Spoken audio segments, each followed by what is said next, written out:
29 days without smoking reefer. That's it. Why go back? What? Yeah. I like it. No. If I fucking stayed clean from reefer for 29 days, I'd let my lungs fucking heal from the abuse I've inflicted on them the last 30 fucking What years. about edibles? What about spray? First of all, the Jumbo spray? First of all, I haven't had an edible since, I broke it in Boston September 29th. So out of respect for Sober October, I didn't do an edible. I haven't done edibles. Something was wrong with my stomach. So I figured out I was lactose intolerant. Lactose intolerant? Lactose intolerant. I fucking eat mozzarella cheese or milk, and I'm farting up. It's a nightmare. Yeah. So I had to cut that out of my diet. No mozzarella cheese. Light on the American cheese now. No Swiss, no more. No Cuban sandwiches. Really? It's fucking crazy. And then I had to cut out. The edibles would give me a weird feeling. What? It had just gone. It had just gone somewhere else, and I didn't like the hunger issues. Oh, the munchies. The hunger issues after 11 o'clock were just monstrous. Like, here I am working hard to lose weight. I'd stick to it, and then I go home. I start with an apple, another apple, a banana, another banana. Then you got to bust out the salami sandwich with the fucking it was just getting bad. I could not control it. Uncontrollable. The hunger from edibles every minute after 11 o'clock for me was uncontrollable. Well, you get blitzkrieg. You don't just get a little fucked up. No, and it starts early. It was starting early, 2 in the afternoon, then pop another 2 at fucking 6. Do you like vaporizing? No. No, just smoking. If you're worried about your lungs, I take vapors at a hotel. Like a vape to get pen? the party started in the morning while I'm having coffee in my hotel room, writing my notes for the thoughts of the day. Mm-hmm. Because I don't wake up with hunger. See, that was my problem all those years. I would eat till 1. If you want to be a fat fuck, don't eat till 1 when you wake up, because then you got to make up for it the rest of the day. So now I have to force myself to eat. What do you mean? Because a lot of you guys like the intermittent fasting. I can't live with that. What do you mean? My shit goes up and down. My blood pressure, my blood sugar. So I could never intermittent fast. But in the old days, I'd be coked up. And I'd wake up speedy still. Right. So I wouldn't eat breakfast. But I'd start eating at 1 or 2 o'clock and would not stop till fucking 2 in the morning. You saw me. Yeah. I'd be eating those pink dot sandwiches like they were nothing. 2 meatball sandwiches at 12 o'clock. Because I wouldn't eat breakfast. I forced myself to eat, for years we was eating every 6 hours. You're supposed to eat a smaller portion, you know what I'm saying? So yeah, that's what people were thinking. I gotta eat breakfast. And I could eat 2 egg yolks, a piece of wheat toast, and fruit, and I'm good. Like for Sober October, I gave up bacon. I only eat 2 pieces of bacon. It's 5 points on Weight Watchers. That's all I'm allowed. But at least I'm allowed 2 pieces of bacon. 2 pieces of bacon is all you really need. That's all you need. More than 2 pieces of bacon. Let me tell you something. Greedy. When I was 418, between you and I, my wife, who's from the South, would make the whole packet of Oscar Mayer center cut bacon. The whole pack every morning. That was my breakfast. You would eat the whole packet? The whole package with 3 eggs, a half a loaf of Wonder Bread, and butter, and a 16-ounce Coke to boot. A Coke on top of it? Oh, yeah, I could drink 2 Cokes for breakfast. Oh. Remember, I grew up on the East Coast, and I caught a bad habit early on. After my mother died, I wouldn't eat at home. I would leave and eat at the deli. I went remember when fucking cream cheese and jelly on a roll was big? Oh, yeah. You know what that does to your system? Cream cheese and jelly for breakfast? I used to open up with cream cheese and jelly on a poppy seed roll with a 16-ounce Coke for breakfast for years. And I was in shape. That's the thing. You can't live. Remember that? Nobody eats cream cheese and jelly for breakfast on a roll no more. Cream cheese and jelly. No, because people know better now. In Jersey, in those diners, they got those bran muffins. You go in there, you get those bran muffins. They put them on the grill with butter on them. Good, googly moogly. Those are good. Oh my goodness! You just chop. Now I go to Yum Yum Donuts. I got a bran muffin with raisins in it, and it's got no butter or nothing. But they cut them in half on the East Coast. Those East Coast breakfasts were horrible. Now, how long have you been doing this Weight Watchers thing now? Since December 9th. So almost a year. Yeah, but I've been on 11 months now. Yeah, ish. 11 months ish. That's pretty pounds, good. 30 pounds. That's nice. And that's a good weight over that amount of time because it's gradual. And I didn't. And the only week I missed my fitness goals, I have to have 72 points of activity, and I only missed it one time. I had the flu. What's a point of activity? What do you get? So if I go to Muay Thai at 9, I only really, it's an hour class, but I only put 30 minutes down to Muay Thai training. If we do circuit training with a ball and ropes and shit, then I put whatever the amount. If it's 8 stations at 30 seconds a station. Do you wear a heart rate monitor or anything? Or No. Apple Watch? I don't want to hear. Listen, I don't want to hear. I don't want to see. You know what? When I had that fucking ear infection, I used to have to work out with earplugs on. And I'd get high and go throw sidekicks for Jesus. You don't know what life is. So when you had the ear infection, the earplugs kept your equilibrium in balance? No, it would keep sweat from going in my ear. Oh. You don't know what life is when you're working out. You can hear your heartbeat. But yeah, boom, boom. But that's trippy shit. You know, Everlast has a ticker. He's got an artificial valve, and he puts the microphone up to his chest. You hear... No, I don't want to hear that shit. Like Yeah, 60 it's Minutes? trippy. Like the beginning of 60 Minutes? Exactly. Fuck you. It's trippy, man. He's had it in there for, what did he say, like 18 years, I think? Yeah, he had a heart attack a long-ass time ago. Yeah. Yeah. No. He had a bad valve. Yeah, but if I was clean off weed for 29 days, I might as well go for it for at least a year. Yeah, let's and round then back make around to that. Why? And then make I a enjoy comeback. marijuana. Just make a comeback, just to see what would it be like. I'll tell you one thing that did happen last year when we did Sober October and I took a month off. When I started back again, I'd get nervous. Yeah. I'd get real nervous. Yeah, I'd get yeah, scared to do it, and I'd go on stage. I'd feel real strange. Yeah, no. Somebody once told me, a great woman once told me, that if you think getting high in life is weird, wait till you stop getting high. And it's a different fucking adventure. And she's true in a lot of aspects. Right. I called you one October 2nd, one night. I got home from the Comedy Store. You know when you get home from the original room, dog. Especially when you go. It was one of those nights when I went in there and I was Rocky Balboa. I just touched gloves and I measured and I just started going to the body for 15 minutes. I remember driving up Laurel Canyon going, what am I going to do with myself? And I went home. It was like October 2nd. It was 11:30, and I started smoking reefer to calm down a little bit. And I went down. I started with Sign of the Times by Prince, and I just left it on autoplay, and it just took me into a Prince fucking cave. And I ended up on Beautiful Ones when he starts singing, Do You Want Him? And I called you up. I'm like, this is why I can't do Sober October. Yeah. Because I get so high at night to come down off the stage. When you get off stage, you need something. And since I don't drink, I'm scared to come up that hill drinking. I have to smoke reefer to come down at night.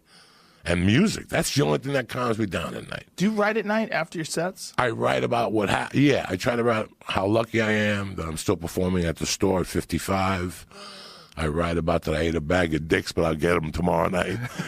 You know, like whatever just is flowing through my head while I have music on. I'm drinking a water, and I'll go in the back and fucking toke a fucking 22 hits off a pipe. And I love listening to music at night. That's my hobby. It's a thing to, like, when you get out of the store, it's a thing to sit yourself down and make yourself work and write, you know, because you're like, I'm done. I did it. Got a good set in. I'm good. But that's the best time to write, I think. Everything's popping. Well, I'll go home and make corrections. Maybe I said that fuck too early, or maybe I said that and I shouldn't have said it. But, no, I won't try to write at night. I'm gone at night. I like to try, unless something's really funny. Tired, or? I think my brain is shot at night. Is it because you already did your stand-up, you got ramped up? Did the stand-up, play with the fucking kid, you know, did a podcast, talk to people all day about shit that doesn't matter. By night, I like to get up, I play with Mercy, I talk to my wife, I'll do a protein shake, I'll drop Mercy off, I'll go home, and then I go to the coffee shop. And for 30 minutes, I'll call my peeps in Jersey, check in, and then I'll get eggs at the coffee shop, bacon. Once my breakfast is gone, I write my thought page down for the day. Then I take my iPad out, and I either write a chapter in the book, I try to write towards the book, and while I'm writing the book. You writing a book right now? I'm trying. How long have you been doing this? 22 fucking years, Joe Rogan. 22 fucking years, you know. But I forced myself, and with the iPad, you know, there's a whole writing thing, so I could just turn that chapter off and go to another document and click on to post Netflix material. And then I got a thing that we're working on for immigrant mentality, so I think about that, I'll go to that. So now that's all great. I think just doing that exercise every day is good for me. I don't need to write comedy every day. I'd rather just go down to the store, throw something out there, and fucking get excited. And like I told you, I'm not going anywhere else no more in Los Angeles. I'm going back to the store. No improv spots? Especially after I shot the Netflix special and everything. It all came to me after that 10 years, and especially after she died. You know how people, you ever go to like an acting class and people refer to Stanislavski and all this shit? 10 years from now, people are going to be referring to the Mitzi Shore technique. There was something that I was talking to Duncan about it. I talked to Ari about it. I know she said something to us at one point that we were like, wow, something. I remember I was telling this on my podcast that there was a time she didn't like you doing that in a cold bit in the main room. Yeah, she hated it. She wouldn't let me do it in the main room. Yeah. In the original. How fucking crazy is that? That's to show you her genius in a way. Like she was like, Joe, you can light yourself on fire in the original room. I don't give a fuck. But in the main room, you can't do that because you're killing my room. Like the comics afterward just could not follow it. Like they could just not follow it. That lesson right there. It was a fucked up bit. The bit was about... It was brilliant, but think about it. There's no good versions of that bit anywhere. There's one version that I did that's up on you. It's terrible. It's a terrible version. There's no solid versions of that bit. But that bit was right when that guy died, J. Howard Marshall. He died, and it was all about him getting Anna Nicole Smith to do shit to him before he died. But Father, she's trying to take your money. I don't give a fuck. I want to get my balls licked or something like that. It was a crazy bit, but Mitzi didn't like it too because she didn't like bits that were making fun of old people because, you know, her health was deteriorating too. There was a couple of bits that she didn't like. There's a fucking picture of him. He's 1,000,000 years old, and she's hot as the sun, and she's sitting on his lap. Look at him. Look at the smile on his face, dog. Yeah, oh, man, I loved him. I loved that whole scene. I loved what it was. I loved it because it was so blatant. You know, it was just so blatant. But she didn't like that bit. She didn't like the Hugh Hefner bit either. She didn't like that bit. When Hugh Hefner told those, look at it, she's kissing him. Oh my Jesus Christ! Oh, he's in a wheelchair while she's marrying him. I mean, it was a damn classic. That scene of him and her getting married. She's so young and so hot, and he's so old and wrecked and rich as fuck in a wheelchair. It's such a classic scenario. It was so good. You called her a Kentucky Fried Hooker. Yes. I had him call her a Kentucky Fried Hooker. Right. Like if she wanted that money, she had to do it. But she had to keep doing shit. And then he's going, Father. He's going, and he wakes up and it's like, it's time to lick my balls. It's time. Oh, yeah, man. I just loved the fact that guy was that wealthy and yet still. I mean, I guess when you're that wealthy, what was he worth old, at that time? More than $1 billion. Yeah, he was a billionaire. He was an oil magnate, right? Wasn't he? I don't think she got the money though. I think the kids fought her. 100 million. What? That's peanuts. It got her, dog. Anna Nicole Smith's daughter is now the 4th richest woman in the U.S. It's what? Oh, no, it says 37 billion though. That's the Koch brothers. Koch brothers. Oh, I see. He was 69th on the list. Oh, but 4th richest woman. Do you know out of the richest women in the world? Google the richest women in the world, like where they got their money from. It's rough. It's rough out there, guys. They ain't fucking starting businesses. They're marrying dummies. Really? Yes. Is that how they got It's almost rich? all of it is divorce. Almost all of it's divorce money. Feminists do not want to hear this. But there was one woman who was the richest woman ever from a startup company. Elizabeth, what was her name? From Theranos. Oh, yeah, but it took it all. What was her name? Elizabeth something? Not Smith. What was it? Something. Holmes. Elizabeth Holmes. She ran a company called Theranos. She started it herself, dropped out of college to start this company, and it was a total fraud. It was all fraudulent. She's going to jail forever. She was worth $34 billion at one point. It was a blood testing company, and what it was they just take a prick of your blood. Instead of taking a bunch of your blood, or you getting your blood drawn, her thing was like, let's just be able to take a prick of the blood, just a little tiny prick, like you go to a store, get a prick of your blood, and they're going to be able to do a battery of tests on you and find out what's going on. The problem was it didn't fucking work, and they falsified all sorts of data, and they lied to investors and all sorts of shit. This lady, she used to dress like Steve Jobs. She wore a black turtleneck and everything, and I saw her speak once. Here it goes. Elizabeth Holmes indicted on fraud. Oh, they got you with the fucking pop-up ad. New York. There she is. She's going to jail. She's fucked. Oh, but she was at one point in time the richest self-made person in the world, the richest self-made woman in the world. She was worth billions of dollars. The shit people do. I watched a thing the other day on Crazy Eddie. Do you remember Crazy Eddie? Yeah, Crazy Eddie. His prices are insane. Did you know what Crazy Eddie did? Well, tell everybody who Crazy Eddie was. Crazy Eddie was a guy that had stores in all 5 boroughs of New York, wholesale outlets, TVs. stereos, TVs, and everything like that. I was watching MSNBC, Greed. They have a series called There Greed. he is. Let me hear this motherfucker. I forgot TVs, this guy. VCR, stereo systems, telephones, telephone answering machines, anything and everything in home entertainment, and lots of home appliances too. Remember, we are not undersold, we will not be undersold, we cannot be undersold, and we mean it. Santa knows that the best deals in town are at Crazy Eddie's during Crazy Eddie's Christmas blowout blitz. See Crazy Eddie now, his prices are insane! He's wearing a Santa Claus outfit. He's going fucking crazy with fake snow in the background. He fucking he hit it out of the park. Didn't he go to Israel? He went to Israel to hide, to flee. But the most brilliant thing he did was he took it either. Don't fucking check fact me on this. He took either his nephew, his son-in-law, somebody that he was related to through blood, put him through college so he could get a job at the IRS, so they could figure out how to rob from the IRS. This is how fucking insane this guy was. I'm watching this diet and how they got Crazy Eddie. Oh, my God. Right, Crazy Eddie fled after he started just buying boxes.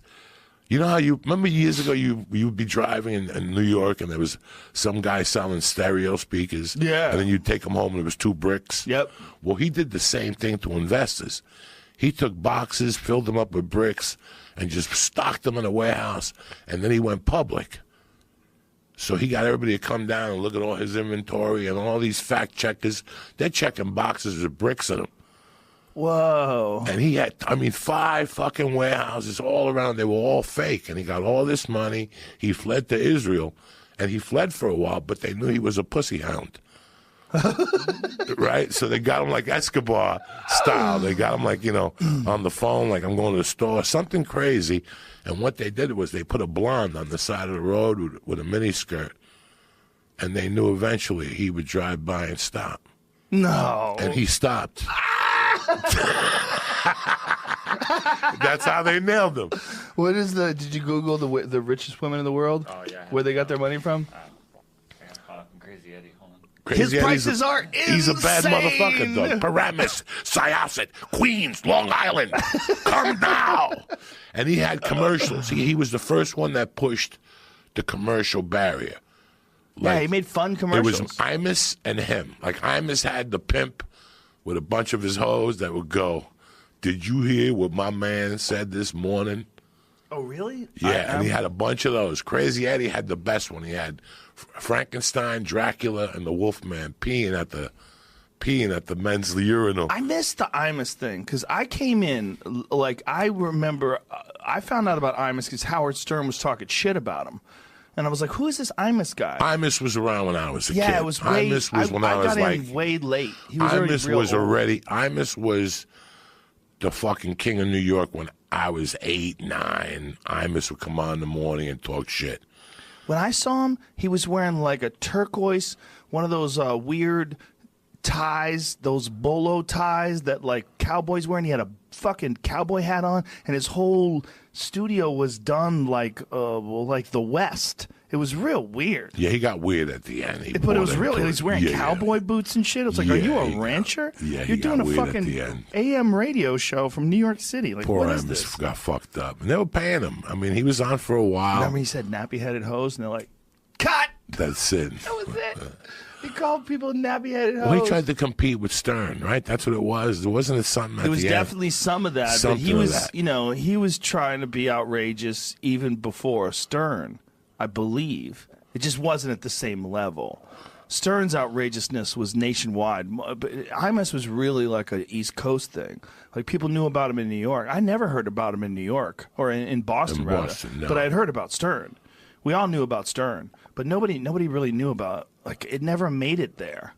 You know, and then when I came to New York, it was at the end, like when Stern was already the king, and Imus was just sort of like this guy that he hated. And I was like, who is this I-Man? Like, who is this Imus guy? And then he had a TV show for a while. And then during the TV show, you'd see him in the studio, and it was, you know, no disrespect, but it was really fucking boring. It was boring. Like, there was no life to them. Like, their opinions weren't that interesting. It was him, and then there was another guy there that looked like he was just waiting for the fucking buzzer to ring. Yeah, He's waiting to go home, and then there was a woman that was with him. There was no life in the room. Like, you watch the Stern show, there would be midgets shooting bottle rockets out of their assholes and porn stars riding dildos, and it was chaos. There was plastic all over the ground because girls would be squirting. It was just madness. Like, no one had ever done. Not that that's good or bad, but it was exciting. Like, you're driving to work in the morning, you're hearing some girl freaking out because she's riding on some fucking that Sibian thing he'd make girls ride on. And like that, it was madness. So like that like you had never heard anything like that on the radio before. So then you would hear about Imus, and the Imus like, well, what do we got here this morning? Oh, this nappy-headed hose. You're like, what? Yeah, he tried to just be at the end. It was in comparison. It was dead. It was like, it was dry. Kennison on Stern was great. Oh, God, he was amazing. Fucking Flavor Flav, the one time on Stern. I mean, there's so many great Sterns.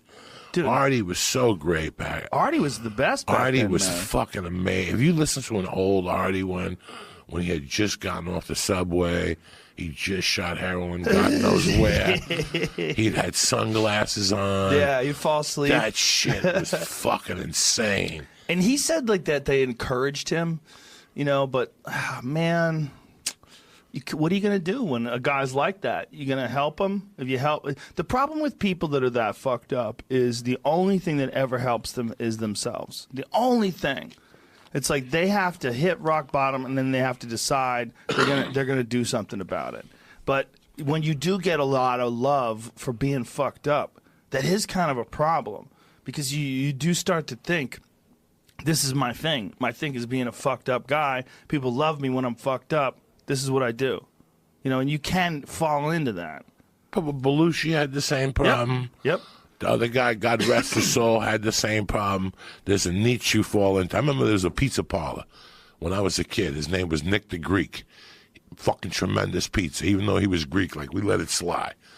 He put the Sicilian by the window, and it was the flies would land on it. It was like the airport for the flies. They would land. We would break his balls. Nick. But I remember I went in down to Quaalude one night, fucked up to the gills with vomit all over my shirt. And every time he'd see me, he'd call me fucking Belushi. That's when Belushi almost died. And he would, for years, he called me fucking Belushi. And there was another kid who had a beard, and he called him Ayatollah Khomeini. Like, he had nicknames for us. But that's a weird, it bothered me after a while. He would call me Belushi. And when Belushi died, it really started bothering me. Like, am I next? He would call me Belushi to my face. Look who it is, fucking Belushi. Whoa. I was fucked up. I went in there one night on a Quaalude and opened up the red pepper and threw it at him. But I used to sell him jewelry. Like, I would sell him stolen jewelry. Me and Nick were tight. Nick was the pizza parlor 50 yards from the high school. And you could run a tab with Nick. And I used to give Nick jewelry, and he would look at me and he would go, "Speak. How much do you think that's worth?" Because jewelry was $800 an ounce at that time, gold. And I would bring him jewelry. He would look at it and then take it, give me money, and put it in one of his pockets from his apron? fucking apron. So 2 days later, I'd go in there and go, "Nick, let me use your bathroom." And I'd go in there and stick my hand in the apron and take the jewelry back. And then a week later, I'd go back to him, "Nick, how much for the ring?" And he'd look at me, and he was racist as fuck. Like, he would either call me Belushi or Spick to my face, like it didn't matter. There was a kid, this is on Kennedy Boulevard. This is a big boulevard. And there was a kid that would come in there, and I'm still dear friends with, that his family had money. And he would go in there and buy a slice of pizza, but he would cross the street because the iced tea across the street was a dime cheaper. Remember when iced tea came in those fucking milk cardboards? Yeah. He would always cross the street. So Nick would be having a conversation. It's like, "What's going on?" And all of a sudden he'd go, "What's?" And we go, "He went across the street to get the ice cream." He would fucking flip out. He'd run from behind the counter, run onto Kennedy Boulevard. Hundreds of people would be out there. And he'd yell at the kid, "Tony, you fucking Jew." you fucking Jew. The kid wasn't Jewish. He was Italian. He was just cheap and shit like that. That's it. 10 cents. That you got to be pretty cheap to run across the street for 10 cents. It was 45 cents for the iced tea, but at Hashways it was 35 cents. And he would run across the street. Then the Hashways deli was great because the mother was losing her hair. So every time you got a sandwich, you get a little piece of hair in your food. And so you wouldn't get hair. You'd go, "Miss Hash, you didn't get any no hair today." Everything had a little piece of a hair in it. The macaroni salad. Christ. And you ate it. Who gave a fuck? It was tremendous. She made the best roast beef on rye in the world. But in fact, the whole family, her and her son were losing their hair. And I learned from her son, like her son was losing his hair, but he couldn't control his emotions about it. He went to everything, Joe. He did the fucking stitches. He would spray paint his hair. He was one of those guys. The hat, like he tried, but the hair just kept falling out. He had the male pattern, whatever. We were kids. But the mom had it too. The mom had it. Maybe it was something in the house. I don't know what it was. Fucking nuclear testing. And the dad had it, and the brother had it, and fucking everything you got there had a little piece of hair on it, dog. Whatever you got always had hair. If you didn't get hair, you were like beat. You're like, "Miss Hash, what's up? No hair today." Did you say it to her face? Oh, we used to torture her all the time. No. We love Mrs. Hash. There's something Mr. about Hash, a dude losing his hair. It's fucking devastating. But a woman losing her hair, way more devastating. There's something about women losing their hair. It kills them. Really? Oh, it's so sad. Yeah, I've seen women lose their hair. It's awful. They get alopecia. Alopecia is weird. Like, you could lose your eyebrows. People lose their eyebrows. They lose, sometimes shit just starts falling off. There's a singer. There's a popular singer in a band, and he's got alopecia. And I just saw it. They busted him out 30 years later. You didn't know that was a wig even then? And I knew about him growing up, that he would just lose his hair, from time to time. Some guys lose their eyelashes. They lose everything. That's fucked up when you crazy. lose your eyelashes. Yeah. And I'm getting older. Like, my hairline is receding, but my eyeline's getting bushier. Yeah, your eyebrows. You get some crazy eyebrows. Bro, they're getting bushier as shit. Yeah, it's Sometimes weird. I'm driving at night and there's something in my vision. Try and one I got to go eyebrow. home and I got to fucking chop an eyebrow. It's like a satellite. I ask my wife, "Don't you see this shit?" Yeah, old guys. It's like old Scottish guys. Old Irish guys, Scottish guys. Like, yeah, fucking caterpillars growing out of their eyebrows. I got no hair on my legs. I got minimal hair on my shoulders. I got no hair on my back. I'm one of those guys. Yeah, you don't have any hair on your arms or anything either. Nothing. I got hair that grows out of my ears. This times I stick a Q-tip in my ear, and I can hear the hair twisting in my fucking ear. You know what that's like? My eyebrows, bro, get bushy as fuck. I got to bring scissors with me on the road to trim my, because in your mirror at home, you don't see this shit. You get on the road with light in a hotel room, and you're like, "Look at this fucking hair growing out of my nose." Did you find about the women with the Yeah, investments? I was waiting to. Oh, good. From Newsweek in July. Okay, what does it say? Is like right here. The upper echelons of money and power, blah, blah, blah. According to Forbes, the world's 15 wealthiest people are men. Women only make up 10% of the top 100. separate wealthiest women in the world. Most of their money comes from their male relatives or husbands. Yeah. The top 10 wealthiest men made their fortunes themselves. Now, who are the top 10 wealthiest women that didn't get it from divorce? Oh, here they go, though. Oprah's got to be Hold up on there. a second. Yeah, she's up there. The first self-made woman on the list is, wow, I don't know how to say this woman's name. Zhou, that's one word, Qunfei. Zhou Qunfei, who was born to a poor family in China, dropped out of school at 16. She went on to found an enormously successful technology company. But if you put men back into the equation, she's only 198th richest person in the world. No matter how you feel about the concept of few people hoarding enormous wealth, the notion that women can only access money and power through their families or husbands seems medieval at best. Yet we see it occur at the very top of many professions outside of the business world. Yeah, it's most people. Can you read the next stuff? Yeah, a recent Hillary Clinton? high-profile example is Hillary Clinton. During her presidential campaign, the first female major party nominee, she campaigned on a ticket of empowerment, yet although she is accomplished in her own right, she entered politics as the wife of Bill Clinton and has undoubtedly benefited from his prestige and connections. Yeah, well, that's true, but she also I thought it was a lawyer. about money. I didn't mean for you to read that. She was a lawyer and she was a senator. Now, Oprah's up there as the world's richest women, period, like that have made it on their own. That's a weird thing, because they're saying, I'm not a big fan of Hillary Clinton, but by saying she definitely entered because she was, she was married to him, but she was a lawyer. I mean, she's an accomplished person. She's educated, accomplished. She was a senator. I don't think that makes sense. I hate when people say shit like that. You know what? You're at the right place at the right time, bitch. And you jumped. And you jumped. Yeah. You jumped, bitch. So that's the problem. I'm not mad at nobody. You can't say she got into... Yeah, she may be a little help, a push here, a call here, but she jumped. There's a great book I'm reading right now. It's called Outliers by Malcolm McDowell. It's fucking great. And it's all about what makes people successful and why they were successful. And there are a lot of factors, man. There's a lot of factors in when you were born, like a lot of it, he goes on about hockey players, about professional hockey players, that almost all of them were born at a certain time so that they were at the end of the age cutoff. So, like, say if, you're between 10 and 11 when you go into, what is that, 5th grade?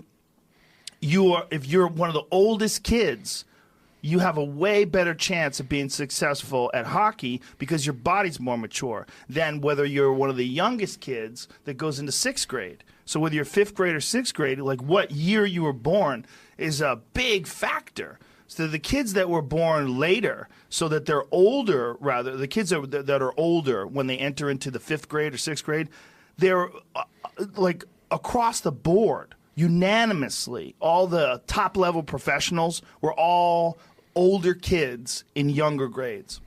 So that they're playing against smaller kids, they get more time, they're better, so they get more coaching, they get more hours playing. There's a lot of factors.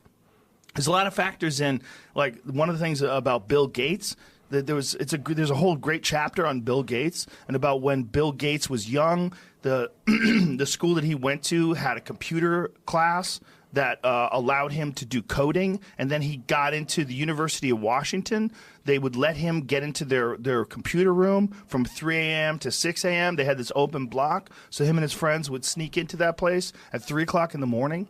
So all these different factors that lead to someone being like super successful, it's not just that you work hard. It's sometimes you get these weird advantages in life. There's a bunch of things. Like, for sure, hard work plays a factor. If you don't do nothing, you just sit around and woe is me and cry and think the world's fucked, you're not going anywhere.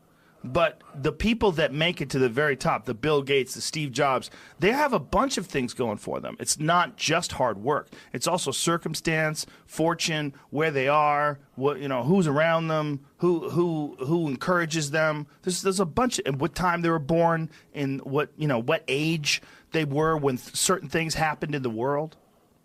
There's a bunch of factors. But for all those chicks, it's just marrying the right dude. Getting divorced. Getting paid. I know a lady who just got paid from a divorce, and she's just shooting shit into her face and banging 20-year-olds now. It's hilarious. She's in her late 40s, banging 20-year-old dudes. How rough must that be to It's cut, funny, man. to cut that check? For the guy? Yeah, that's a it's hard. rough. I've known guys. I knew a guy who he cut a check for somewhere in the neighborhood of $50 million. Yeah, to his ex. I know a guy who cuts a check for 30 grand a month. Gee, 30 grand a month. He signs I know a check. couple guys who pay and that. And that was not beside the $500,000 up front. Oh yeah, The house. Yep. 2 cars. Like he just walked away. I know a guy who's paying close to that, and he hasn't even seen his wife. He's been married to a new woman, a different woman, for 14 years. At least, 14 years. And he was only married to that lady for 12. And he's still cutting her checks. And no kids. He's got kids with a new woman. The old woman, no kids. Still cutting her fat checks. Tries to bring it to court, try to reduce the amount of money. She fights him tooth and nail. You son of a bitch, you left me. He left her 14 fucking years ago, man. They were only together for 12 years. It's like she doesn't want to work. He fucked her so hard she can't work anymore. It's crazy. If it was a man, if the situation was reversed and a guy was dating a girl and they were dating for 12 years and she was like, I'm tired of this. I'm going to go fuck some new dude. And the guy took her to court, got money from her, and wanted money still 14 years later. What kind of a fucking man would that be? Like, get a job. Go do something with your life. You are a human being. You met another human being. You spent some time with them. They don't want to be with you anymore. It's over. Like, there's no children Now, to what are take you care going? of. What do you tell the judge that you want your lifestyle, right? Yes. The lifestyle that you were I accustomed want to to. maintain my lifestyle, Judge. I like to buy nice purses. I like to walk my little dog. I like to put him in a little purse. Now, in California, there's different factors also. You have to be with that person for 10 years or something, right? There's little factors, a couple by the ways. There's factors, and they change, depending upon the laws, and they change depending upon how much money you make. And, my friend was pretty wealthy. He did well. But the guy who I know that had to pay $50 million, he's real successful, obviously. You got to make a lot of money to give your wife $50 million. But he still had to give her $50 million. I see the kid. Listen, I see the kid point. 5-0, baby. I see the child support point, Here's the and list. I see a little bit of help. There's the list. Here's the unique one. Oh, Madonna's divorce from Guy Ritchie, estimated 76 to 92 million. She had to give him. She's the first woman listed first on this. Damn, she had to give him 76 million. Way to go, Guy Ritchie. I like to have him back here. Now I know how you buy those suits, motherfucker. Now, what's his name? Pays the singer from Bush. Look at this. Michael Jordan's divorce from Juanita Jordan, $168 million. Mel Gibson's divorce in 2006 after 26 years. $425 million. God damn. Stop scrolling. Look at this. Jesus Christ. Steve Wynn's divorce in 2010. $1 billion. Oh my goodness. Oh my goodness, Steve Wynn. $1 billion. Rupert Murdoch's divorce in 1999 after 31 years of marriage. $1.7 billion. Neil Diamond, $150. Harrison Ford, $118 million. Whoa, Harrison Ford had to give up the cheddar. Steven Spielberg, $100 million. I remember that one. That girl was an actress, and she fucking vanished. Kevin Costner, $80 James million. Cameron, Linda Hamilton, $50 million. Michael Douglas. Paul McCartney, that's the chick that was missing the leg, right? Heather Mills. Yeah, that's a dark one, That's man. a dark that one woman there. was mean. She was nasty, man. Yeah, there's a lot of them. Mick Jagger, $15 million, $25 million. He got off light. Bro, Mick Jagger. Because remember, he fucking married in Jamaica, and it was like a Puerto Rican priest on his day off. So he knew it going in, because Mick Jagger ain't giving you dick. I think that was Jerry Hall. I think that was Jerry Hall. Who's I think that was that wife number 2. Who's this one? That's Bianca Jagger. The first one. The first one. Yeah, he don't. The first one he had to pay. The second one he's like, listen, we're gonna work around this one. Oh yeah, he don't fuck around. That guy. Before he was in the Stones. Jamie, what's the school he went to? Don't make me say something wrong. He went to the School of Wales or something for business. He's all about the cheddar. For the last 15 years, he's just been impregnating women all over the country and cutting them a check and saying, London School of Economics. Yeah, no. Listen, when it comes to there's stories that you hear that you're like, no, he didn't. Like, no, he did not. What a drag it is. Getting old. Do you see him? Do you ever see any of Joe Rogan? Do you ever see any of his rehearsal things? Do you ever see any of his videos? Do you follow him at all? I follow him, yeah. Do you see any of the videos that he does of him working out in the afternoons at 72 years hard, old? Man. Like hard. him dancing still like Michael Jackson. Works out and twice all that a day. stuff. That guy does not fuck around. No. And I still remember one particular story when he got to Boulder. They played with the Boulder Buffalo where the college plays. And he walked in and he goes, what's wrong with those seats? And they were like, well, Mr. Jagger, they're behind the stage. Bitch, you better get to selling. Because I ain't taking the stage until those motherfuckers are sold out. He sold the tickets behind the stage? Mick Jagger's brutal. They could pay for my ass. They could pay for my ass. Mick Jagger's brutal, bro. He's brutal. And that was back before they had those giant screens. There was no giant TV This is 88. They didn't have those giant screens back This is then. 88, 87. They don't give a fuck. They didn't have those big LCDs where you could see them. Like, if you go see, like, say, Drake, and he's at a theater in a round, and, like, you see his butt. Right. Like, you're going to see his face on giant screens all around you. You'll see it, you know? If you go to see, like, a real popular person, and a lot of people are playing in the round, you know? Mick Jagger's an interesting guy. I don't think he's like very tight. Watches his Gitas tight. You know, he's just like tight. How much time does he have left, though? I mean, he's like 76, right? No, 72 maybe. 72? Bro, 75. Yeah. Yep. He's like 75. How much time you got left? if he keeps... If you're lucky, everything goes great. You got 25 years. But those last 25 are rough. Not with what he's got. Because he could just lay there all day, have young girls massage him. He's Mick Jagger, dog. They could just blow on his little nutsack and sing fucking... He's probably getting blood transfusions every day. Yeah, no, he takes good care. He's the backbone of the org. Look at him. He's the backbone of the organization. And just to think that Keith Richards is still alive and ticking, and there's people out there doing CrossFit. And didn't Keith Richards write a book where he's kind of shitty about Mick Jagger? He just told, They kind of talk shit about each other, right?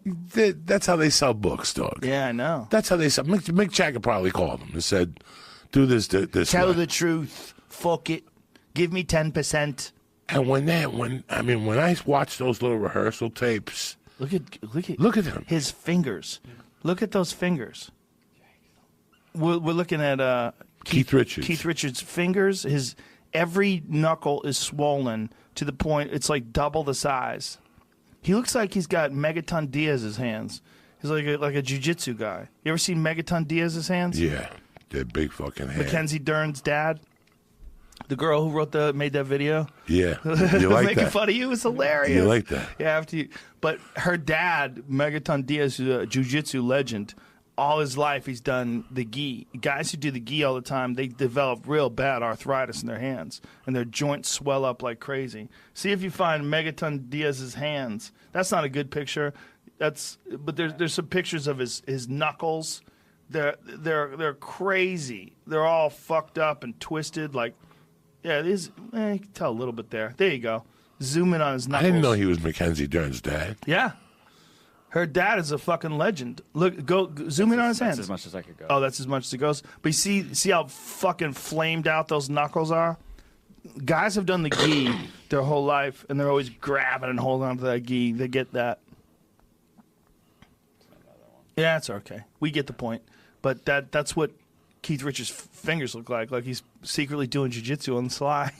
But that's 40 years of playing Look at the those guitar. fucking fingers, man. That is crazy. That's guitar playing. 40 years, 50 years. Meanwhile, he looks just as good as Mick Jagger. He's doing blow every day, eating cockroaches, smoking I don't cigarettes. think he looks as good as Mick Jagger. Look, they look great. I don't think he looks as. I think Mick Jagger looks fucking sensational. But he doesn't in the face. If you look at the two of them in the face, make that picture bigger, Jimmy. Look at them in the face. Mick Jagger looks older. But that's just, it's hard to tell because Keith Richards is smiling. Dog, we should go. I would love to see Mick Jagger still pull 21-year-olds out of the audience. I bet they feel so weird when he fucks them. It must feel so weird. Like you want to do it. Like if I was a girl, I was 20 years old, I would fuck Mick Jagger just for the story. But when he climbs on top of you and you smell death, you smell it coming out of his pores. He's not. He's just old. He's a bad just motherfucker. Bad cells. You smell misfiring cells all over the place. Listen, when we were growing up, bro, 70-year-old people didn't look like that. 70-year-old people were not going on the road. They weren't dancing like that. They weren't touring like that. That's something that you have to, and this is a new thing. You have to well, it's discipline. It's a new thing. All these bands, first of all these bands that are going out are in their 60s. Ozzy, how about somebody called me the other day and they're like, hey, man, I'm thinking of doing something New Year's Eve downtown. You know I hate New Year's Eve, right? And I hate downtown even more. Fucking Ozzy Osbourne's doing the Forum, New Year's Eve. Ozzy Osbourne. The Western Forum? The only Forum I fucking know in L.A. In Inglewood? Yeah, with Rob Zombie and Marilyn Manson and fucking just... And I'm sitting there going, 70 years old, and he's doing New Year's Eve at the fucking Forum. Probably got to. He's probably got to. His wife probably tells him, the fuck out of the house. Go. Make money. Make money. New Year's Eve at the Forum, Joe. They connect his ankles together with rubber bands so he can't make big steps. Ever see how he walks? Is that true, or are you just goofing on me? You trying to pull a Mickey on me? Remember when Mickey made fucking Rocky put the tie your legs together? It's the same problem Rocky had. Rocky Marciano had. His legs were too wide. Tell me you saw the trailer for Creed? For Creed. The first one was good. Did you watch it? Yes. I told you. I called you and said, watch it. It's not an Academy Award winner. No. But it's a decent movie. You know, man, for years, I don't know how I felt about Sylvester Stallone. I'm a fan. I just didn't. Then I went to your house that time, and your wife was goofing on you, and she's like, I think he's in love with Sylvester Stallone. I always say Sylvester Stallone's my canary in a coal mine. You're like, look at this. Look at him. You had a picture of his phone when he was 65. He was just jacked. Yeah. And I like all that shit and stuff. And then I was on a plane, and I said, let me watch this Creed. And Joe, I had tears in my eyes. Aww. Because I'm like, this guy has got no respect for years. Like, you look at him now, people goofed on him and shit. Dog, he wrote 2 or 3. He had his whole back done? Look at that. Wow, look at that. Like, zoom in on his back. Wow, I didn't know he had his whole back done. That's crazy. Like, this guy wrote a fucking 2 or 3 franchises. Yeah. Like, this guy started, like, the other day they had some things about facts about a guy. Like, he was fucking broke. He had to sell his dog. He had to do all this shit for him to make Rocky. Yeah, look at that picture right there. Yeah, look at this guy. Jacked. 71. Jacked. Fucking jacked.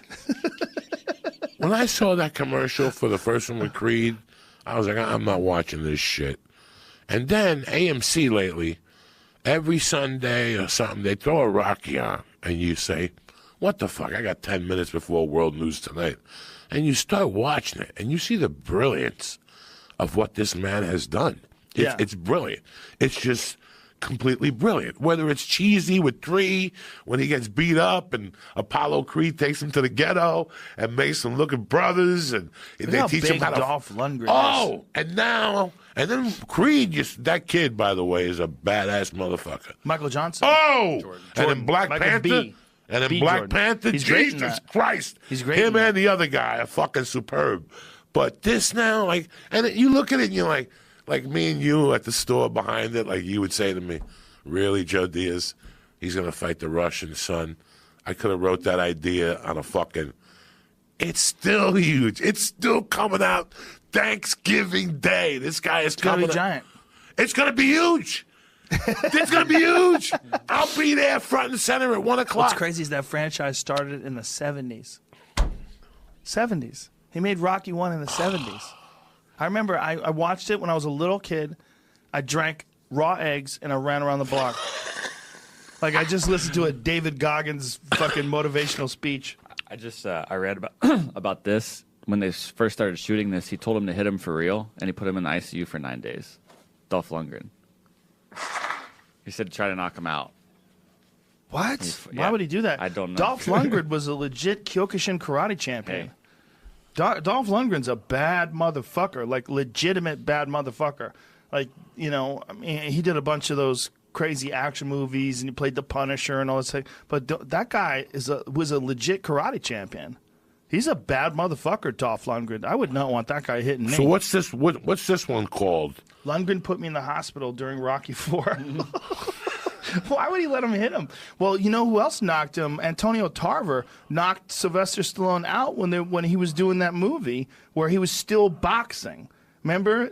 Like just a few years ago, he was in his fucking 60s, and he was boxing in one of those movies.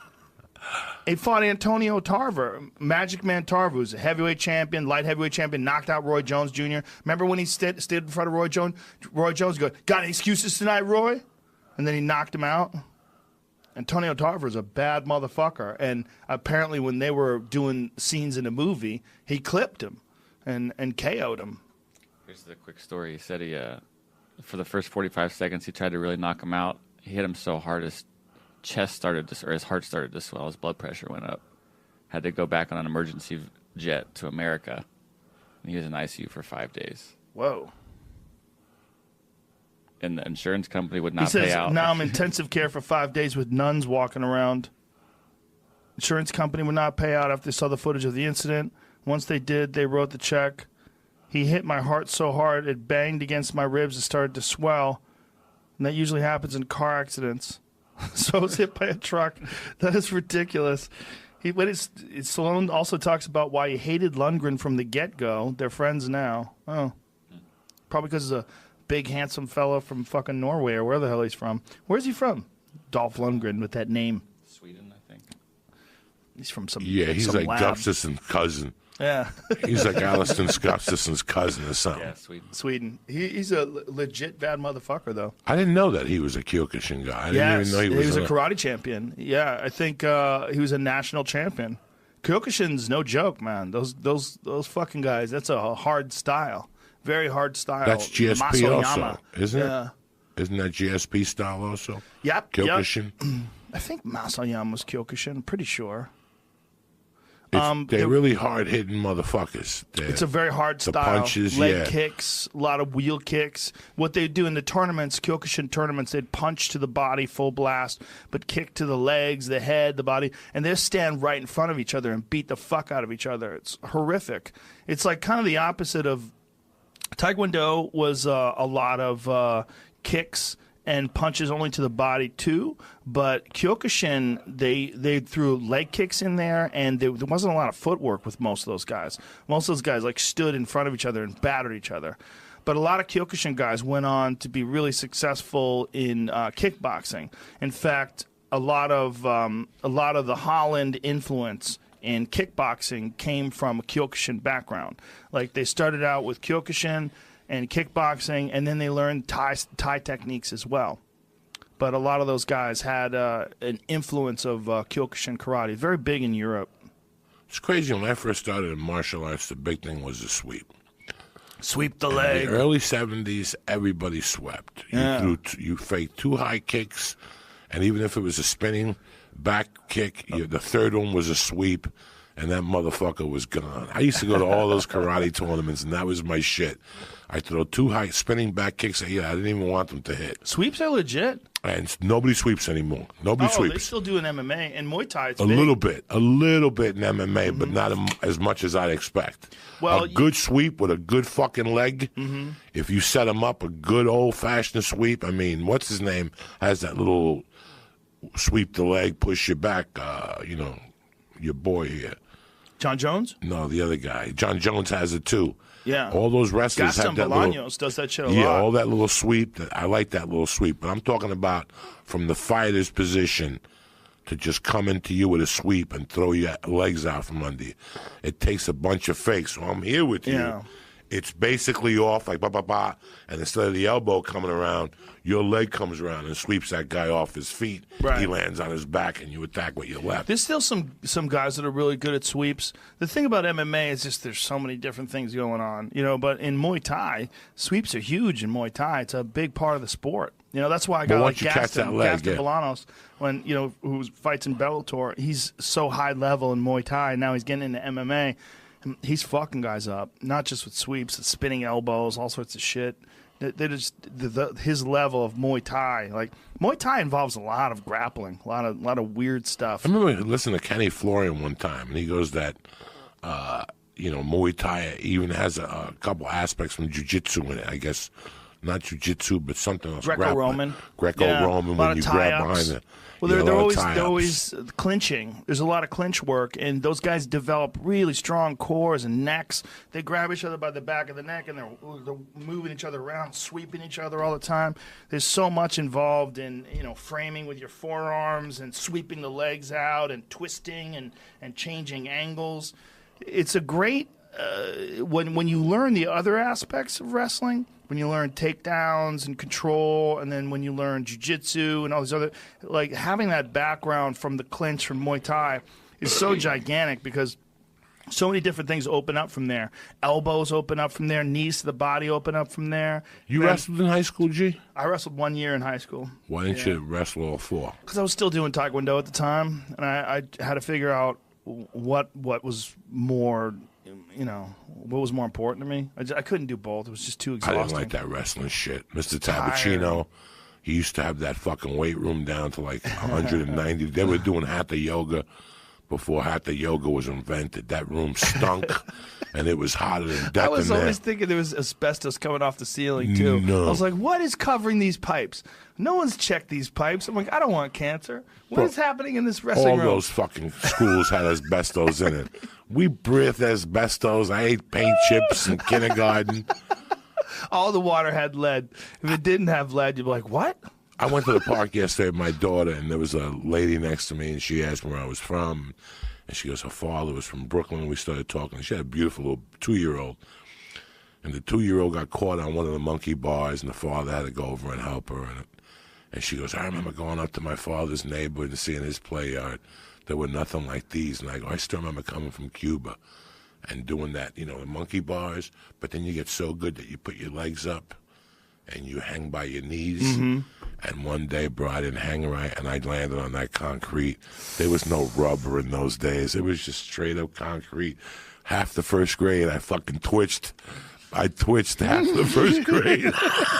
I landed right on my fucking neck. I never got on a monkey bar again. Monkey bars break a lot of kids. I don't fuck around with monkey bars at all, dog. I broke my arm in a monkey bar. My daughter broke her arm in a monkey bar. Yeah. Another kid in my daughter's class broke her arm in a monkey bar. How do you break your arm in a monkey bar? Fall down. Try to catch yourself. Post your arm. Snap. Yeah. Yeah, I don't. It's real common. Monkey bars are fucking dangerous because you don't have the hand strength yet. You're 6 years old, so you're grabbing a hold of bars and you're swinging. You just don't really have the dexterity, the hand strength, and it slips and you fall back and you post and snap. You got to see my daughter on that monkey bar. She gets it. She does it until her hands bleed, dog. She gets little blisters. The mother's got to put Band-Aid on. Your daughter's fierce. Then she's not allowed on it again. Yeah, I like that about her. She's fierce. I take it to her. I put a lot of time into that shit. It's really weird because of the Kavanaugh situation and the Harvey Weinstein situation. You're a dad. I'm a dad. It's different in how you got to raise your daughter now. This has affected me in a way. The Kavanaugh thing was pissing me off for a few weeks because I don't like the idea that they could come back to you for something you did in high school. That's just not right in my world. Unless I fucked you in the ass in high school and covered your mouth, I didn't do nothing. You know what I'm saying? I think that was the thing he did do, though. He did cover him covered him out or whatever. But who knows what really happened? But nobody right? knows, and nobody knows. Nobody knows. So it was 36 years ago. Yeah. I know for a fact I've known you for 20, and I've seen you sweeten up over the years. We all change. You're not the same Joe Rogan I met 20 years ago.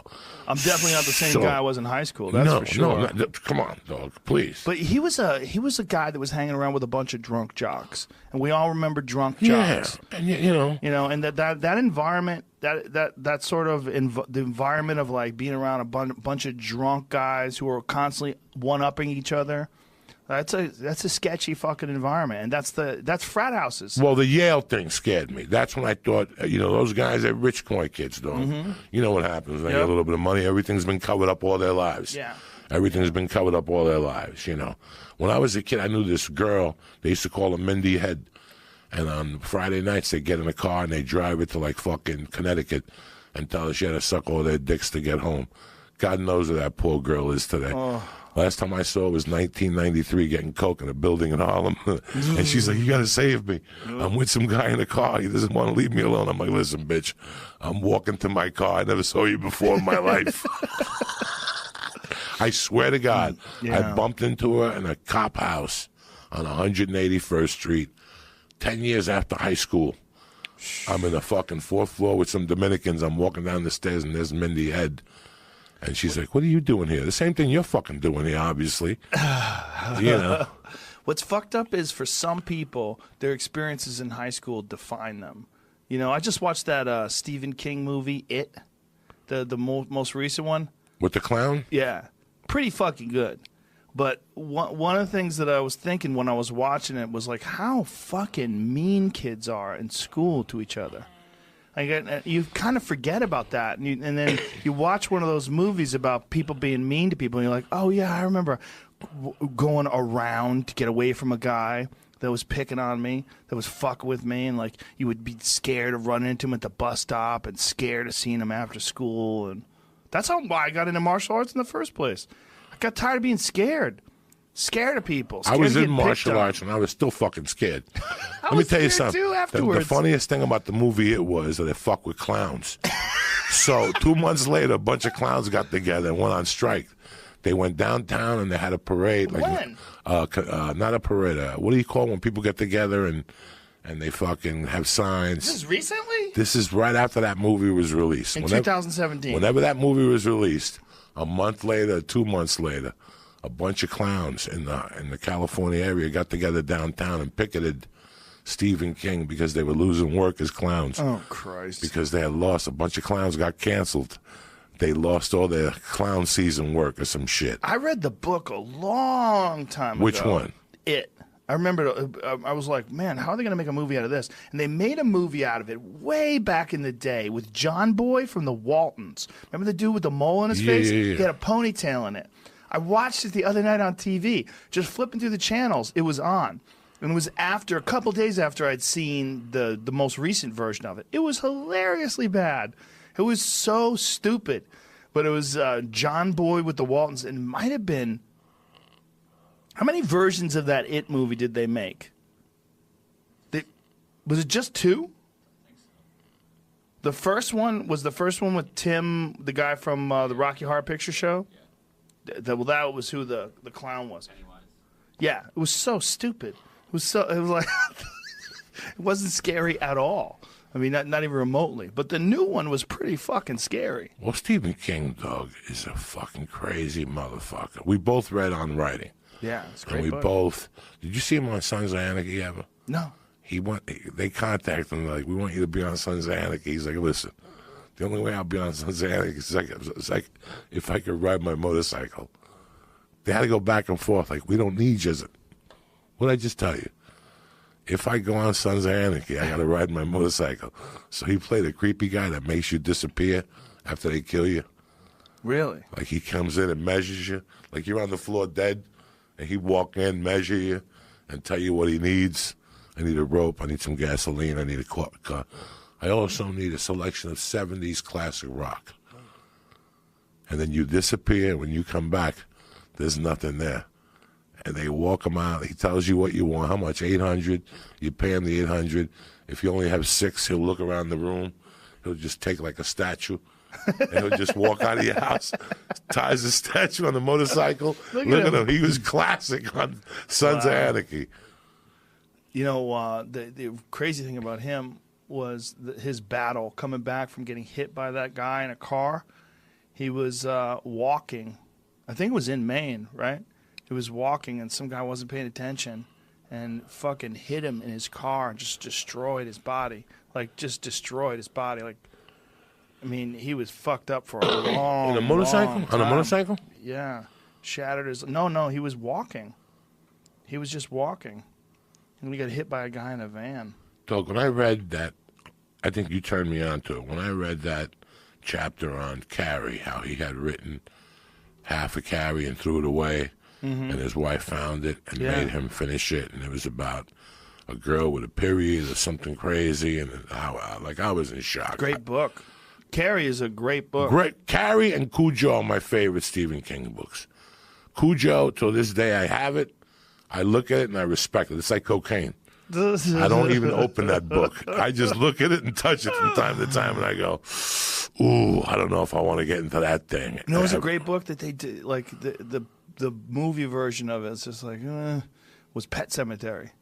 Pet Sematary is a book. There's some things about books. You know, I hate the cliche that books are better. Oh, the book's better. But what is interesting about books is there's certain things that you shouldn't really see. You should only imagine. Like they work out better you're in your imagination. Like there's something much creepier about them in your imagination. And Pet Sematary, I think. You ever write about something creepy you've done? Like whenever I have a hard time sleeping or something like that, something's going on with me. So instead of sitting in bed and having what's called insomnia, I get up and I write it out. When you read that back, it's like when I write about something I did as a kid, whether it's robbing Freddie at Putnam Fuel. When I was a kid, I used to rob this gas station every 8 weeks. And, you know, like when I was in West Palm Beach, a kid showed up. Kid showed up from high school. And when I was in West Palm Beach, and he goes, I will have something. And he goes, this is a map you drew of us. We're about to rob a gas station in 1981. He still had the map of me with stick men. We would rob this gas station every 6 to 8 weeks. Stick men coming from the left, I'll come in from the north. I don't even know what the fuck the point I'm trying to make was. I forgot it somewhere along the line. But write about things that you did that were even when I write about that and you read them, it's different. Fuck you. Reading is fucking phenomenal. Yeah. To build imagination. That's why when you read Silence of the Lambs and you watch the movie, you got to get everybody in that room and give them a big hug because they kept it honest. They kept it real. When you read William Blakely's The Exorcist, and then The Exorcist has been on for the last 2 weeks on AMC, and I've been watching bits and pieces of it, and I can't applaud it more. You know who's fucking great in that movie? The priest. That's Jackie Gleason's son-in-law. Is it really? Yes. Wow. Who's Jason whatever's father. Jason whatever? Who's that? Who he was in Sleepers with Brad Pitt, De Niro. He played the newspaper reporter. That's his fucking father. But Damian Karras plays the priest. That's Jackie Gleason's son-in-law. He married Jackie Gleason's daughter. And it's funny because last week I was in my office typing, and my wife called. She goes, I'm going to be home in 20 minutes with the baby. So I don't know what you're doing. I go, all right. So I went out to the living room, and I turned the TV on just to be out there because I know she's going to want to watch cartoons or whatever. And I saw The Exorcist was on. I turned it on. And, dog, it came on when the priest comes to the door, which if I ever bump into that director, I will take his dick out and suck it. Because that's what real directing is. He scared you without showing you anything. Yeah. Remember, when the priest comes to the door, all you see is an image from the priest, and you don't see what his face looks like, and it scares you. But when he walks in, he takes this motherfucker, and the guy says to him, can I get you something? How was your trip? Can I get you something? And he goes, do you want some coffee? And he goes, no, let's do this. And this guy's a psychiatrist. You have to watch it again. This guy's a psychiatrist. Not only is he a priest, and he starts dropping psycho, and the priest looks at him and goes, knock it off. The devil is cunning. He'll attack you psychological like nobody else. Do not listen to him. And he just breaks it down. And then the guy says to him, do you want to know the 3 levels of manifestation? And he looks at him and he goes, no, there's only one. Satan is Satan. Dog, it's just right there. You're like, so my daughter walks in. While it's on? The 5-year-old walks in and she sits on my lap and she's a Bible beater. I don't know if you know this, that Mercy's a Bible beater. She loves anything with God and, you know, I got a little fucking thing she gave me with Jesus, a fish. Yeah, Mercy, my daughter's a Bible beater. Even though she goes to fucking public school, she'll come home and tell me they didn't talk about God today. So she's watching this whole manifestation of these 2 priests talking about God is powerful, God's going to kill Satan, da-da-da-da-da-da. And all of a sudden, they walk into the room, and she's sitting up, and she's like, and my daughter caught, it took her like 30 seconds to just look at me, and she just ran out of the room. Like, she doesn't know who Satan is, nothing. She just ran out of the room. This is one of the scariest movies, one of the finest movies. She elevates herself, comes down. What about when so they do the first thing, they walk out. And what about when they walk back in and he's a doctor, so he's checking her heart. And she turns into the mother in the hospital and starts saying, dear me, why you do this to me? And the priest told him, don't listen to him, that the devil's cunning. You know, and all of a sudden, what about when he comes in, he goes, Father, how about sparing 5 cents for an old altar boy? Because the devil I mean, bro, you have to watch it. And while all this is going on, you have to remember that there's a murder going on. Because the first night when she came down, before the devil came in, some guy was talking shit, a Nazi was talking shit, a Jewish guy was talking shit about a Nazi or something. And she comes down and pees and says, you're going to die, motherfucker. She said you're going to die up there to an astronaut, wasn't it? Wasn't he an astronaut? He was something downstairs. Didn't she say something like that? You're going to die up there? No, he was downstairs. They were in the living room and they were singing like a... But didn't she was talking to a guy who was an astronaut. And she I'm said, not sure. I thought she just said, you're going to die. And then she peed the carpet. Yeah. And then... It was a dinner party. And then a couple nights later, they found the guy on the bottom of the stairs, but it couldn't have been a girl because they twisted his neck all the way around. Right, yeah. So it had to be a man. And that's why you have to watch that movie when the cop comes to talk to the mother, who's a famous actress. Last time I watched it was like 5 or 6 years ago. Its first one is a deep, dark... Great movie. That girl got fucked up doing that movie, you know. Bro, listen, how can they make a 12-year-old girl stick a cross in her pussy? Yeah. I mean, let's talk about the truth now. She stuck a cross in her pussy, took it out, grabbed her mother by the ears, put her and said, suck it, eat me, let me. Yeah. All right, and then picked her up and smacks her and throws her across the fucking room. She says, your mother sucks cocks in hell. That's what she told the one priest. I saw that in a movie theater. Yeah. Shame on them. Like, if I could sue the Union City Cinema today, I would sue them. Because they didn't check my ID. They didn't give a fuck. They took my $2 and they threw me to the fucking wolves. But I also saw... What is her name again? Linda Blair. Linda Blair. She showed up 20 years later. She started hanging out with Rick James. Oh, man. She showed up 20 years later with Rick James. I wonder what Linda Blair is doing today. But I hope they paid her a lot of money because she never really recovered from that. No. She never really worked after that. It's tough to get work after you put a cross in your pussy. I mean, that's Ginger Lynn. It's tough to get a commercial for fucking Desinex. Well, it's also people never forget you were that person. Like, it's very difficult for people to have a changed perception of you. When she walks down the stairs. Yeah. Backwards. What about when her head spins around in front of the priest? I mean, it's just too out there for a movie. They can never... They think of remaking that every once in a while. And they look at each other. Look at it. Jesus Christ. That was a creepy fucking movie. And you got to realize that back then, there was nothing like this before this movie. This movie was so extreme. Like, there had been horror movies before, but it was like Frankenstein or Dracula. They were kind of scary, but they weren't bloody. There was nothing like this movie. This movie was so over the top.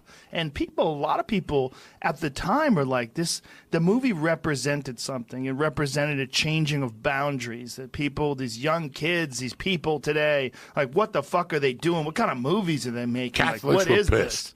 Oh, I remember being in Catholic school, and they were just pissed. They were telling us not to go see it. We weren't allowed to go see it. I was right there when the movie got released, and I had to see it. And of course. As soon as they tell you can't see it, you're going to see it. Blew my fucking... That's where I saw Rocky, where everybody was on their feet yelling for Rocky. This is when America was different. Everybody was yelling, Rocky. And I also saw The Longest Yard there, the original. And this was a movie theater that was basically Irish, Italian, and Cuban. But they talked, they yelled at the screen, they threw things at the screen. And when the fucking Longest Yard, when Burt Reynolds was coming back, the whole place was on their feet. This is a great movie theater. And they let you in. They played the last movie at 11:30. I saw, you know how many times I saw Enter the Dragon in there? The late movie. My mother would let me walk up there because it was on 48th Street, and my mother's bar was on 29th Street, and she'd go ahead. I saw everything there. Fist of Fury, The Outlaw Josie Wales, all those fucking movies I saw there. Anything they played, I'd just go there as a Spanish kid and watch it and learn the language, and loved it. They had limitations in what they could do with special effects. And so because of that, you had to accomplish much more even with American Werewolf in London, right? The original. The original. What year was that made? I want to say 81, if I'm going to guess. What year was it? Was it 81? The special effects, even though they were groundbreaking for the time, like when he's lying down on the floor and his body's stretching out, he's like, ah, and he's turning into the wolf like that shit when his face is stretching out. I mean, those are groundbreaking special effects. Like no one had ever seen anything like that. This I enjoyed. It's watching a movie now, and 30% of it, 40% of it is CGI. Yeah, well, that's what I was drives me gonna say. Fucking crazy. I watched that Underworld shit drives me crazy. The other day. Which one? Underworld. With Kevin Costner. No. That was with the I'm sorry. hot girl, the vampire, and the lichens What's versus the hot girl? vampire. Kate Beckinsale? Yeah. Oh, Jesus Christ, she's tremendous. She's tremendous. She's tremendous. She's so hot. She's just tremendous. I fell in love with her with the movie when she got caught with heroin with Claire Danes at the jail in Thailand. Oh, That's how long I've been in love with her. What movie I go was that? deep with her and Claire Danes. Kate Beckinsale, something, they both fell in love with the same guy, and he put heroin on him, and he put him in a prison. So I was flipping through the channels while I was Broke working down out. Palace. There it is. When I was doing that, I'm doing this fucking fitness channel, this fitness challenge with Ari and Bert and Tom, and I'm just watching anything I can on TV while I'm on the elliptical machine or the rower or whatever the fuck I'm doing. And I was watching one of the Underworld movies, and I realized there's like 10 of them. I mean, how many fucking Underworld movies has there been? At least 4. Oh, there's more than that. How many has she been in? All of them. Yeah. She's the main star. Yeah. They're so stupid. The fucking one that I saw, I mean, it was like deep in. She has a daughter now, and there's 5 of them. I don't know which one I saw, but I think I saw the first 2. Yeah, I think the one And I was after that, watching it got was a little out of control for me. That was it. I think I was watching Blood Wars. It was so dumb. But anyway, the CGI, the werewolves are so corny. They show you too much. It looks fake. And the thing about an American Werewolf in London is they showed you little quick snippets of the thing before it would kill people. And it was just enough. Like, look at that. They look so stupid. It just looks fake. Like, CGI just does not look. And that was something that Pat McGee, the guy who made the werewolf out there in the lobby, it's what he had told me. He's like, when you see, your brain can tell that's not real. Like, even if it looks really good, your brain can tell it's not real. He's like, what your brain, like if your brain sees special effects like makeup, like that kind of stuff, like a face that's been done with like prosthetics and teeth and fangs, your brain says, oh, that's a real thing. That's a thing that's right in front of you. Yeah, look, these werewolves are so corny. when they're running looks fake. Their shadows look fake. But pull up scene from American Werewolf in London, like the actual werewolf. They had very, very quick scenes. You didn't see much of the werewolf. It was like very fast. Like you see it running through the streets of London. You see it snapping at things. Like in that one, that's in the beginning when they first got jacked by the wolf. Jesus. Yeah, like this. Give me some volume. Here, put the headphones on. Back it up for a second. Back it up. So they're running. You really scared me, you shithead. You gonna help me up or what?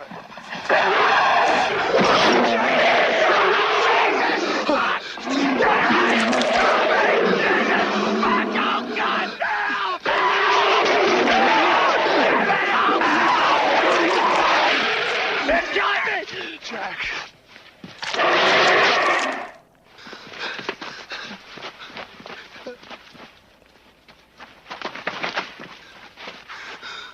Jack.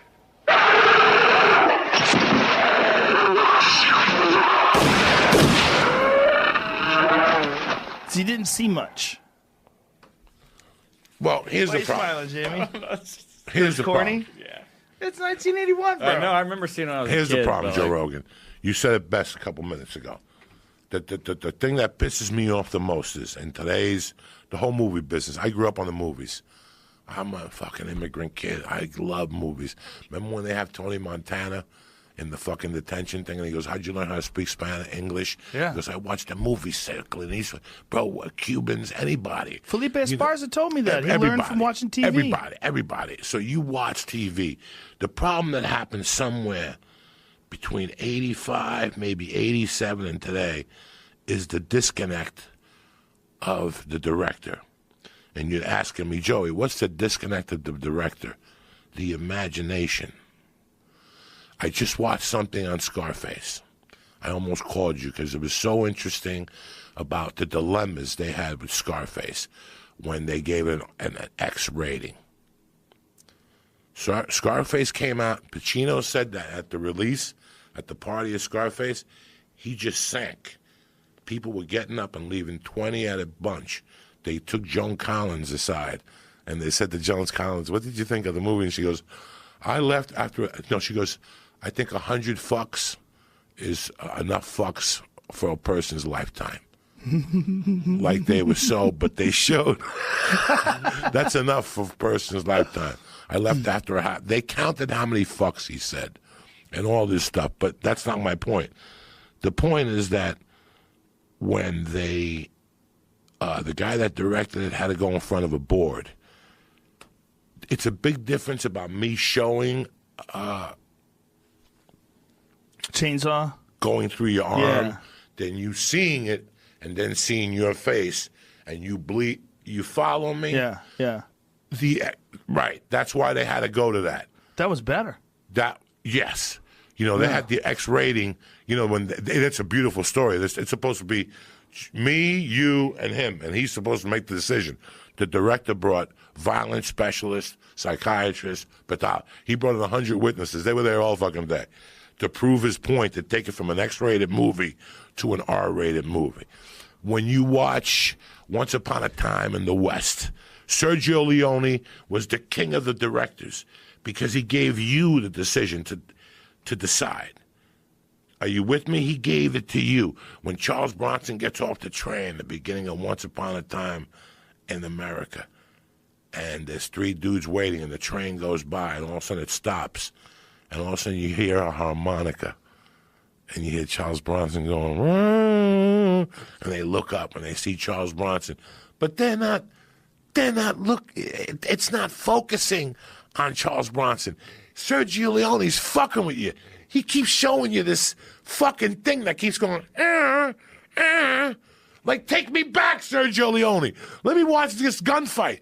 He gave you imagination. Directors gave you imagination. They gave you a split second to decide what was going to happen. Now, I know the story before it happens. The director was something special. That's why Sergio Leone those guys, those spaghetti westerns were genius because they gave you. Are you with me? Yeah. You gave me a second to split the side. Yeah, you had to think about what's it. going on. That scene, I could have put it in his arm or showed Pacino's face. Well, you remember High Plains Drifter? Tremendous. Yeah. Is that the one where he's a ghost and he comes back Yeah. and paints it? No, paint time. No. It's that's not. Is that High Plains Drifter? Am I getting the wrong name one? I mean, I'm thinking about the one where he comes back as a ghost. Right, that's the one. Yeah. High Plains. Was it Hang 'em High? I don't know if it was Hang 'em High. What's the one where he has the shield underneath and he knows they only shoot for the heart? And they keep shooting at him and he falls down. And they shoot at him and he falls down. He shoots at him and he falls down. I don't remember. Jamie, Google Clint Eastwood comes back as a ghost. Quick? Yeah, go ahead. High Plains Drifter. It is High Plains Drifter. There you go. It just isn't in the description for some reason. Yeah. Part ghost story, part revenge western. The thing about that movie is like you don't realize it's like they don't spell it out for the dummies that he's a ghost. So is it like Sixth Sense then? No. Okay. Like you have to figure it out at the end of the movie, if I remember correctly. It's been a long time since I saw it, but at the end of the end of the film, they sort of lay it out in the beginning. The beginning, they show. God, I might be wrong here. I feel like the beginning of the movie is them beating him and killing him. They whip him, and at the end of the movie, you kind of realize it's him coming back towards the end of the movie. But it's not like specifically spelled out like there was a curse and he came back to haunt this town and kill everyone. It wasn't that cornball. So if you go back to like the older movies, you go back to like, you know, like a Frankenstein or a Dracula type film, they spelled things out. Like they treated you like you were a dumbass and they spelled things out. And they eventually stopped doing that and they put mystery and imagination in films. And then somewhere along the line, at least with like modern blockbusters, if I had to guess, I would say part of the problem is there's so much money involved in these movies.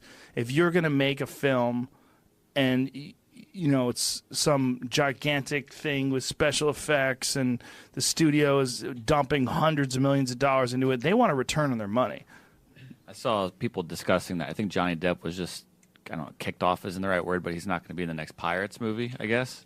And they were discussing under, like in the comments section, like it was the last one was the worst one of the lot, and they spent $330 million on the budget, but it made $800 million, and they're like, that's a fail. Some people are saying like that's a failure. Yeah, for them it's a failure. $500 million is not good. Well, Johnny's off the rails right now. He he's shaved done. his head. Yeah. Johnny Depp. He looks like he weighs 35 pounds. He shaved his head. He's falling out of his jeans.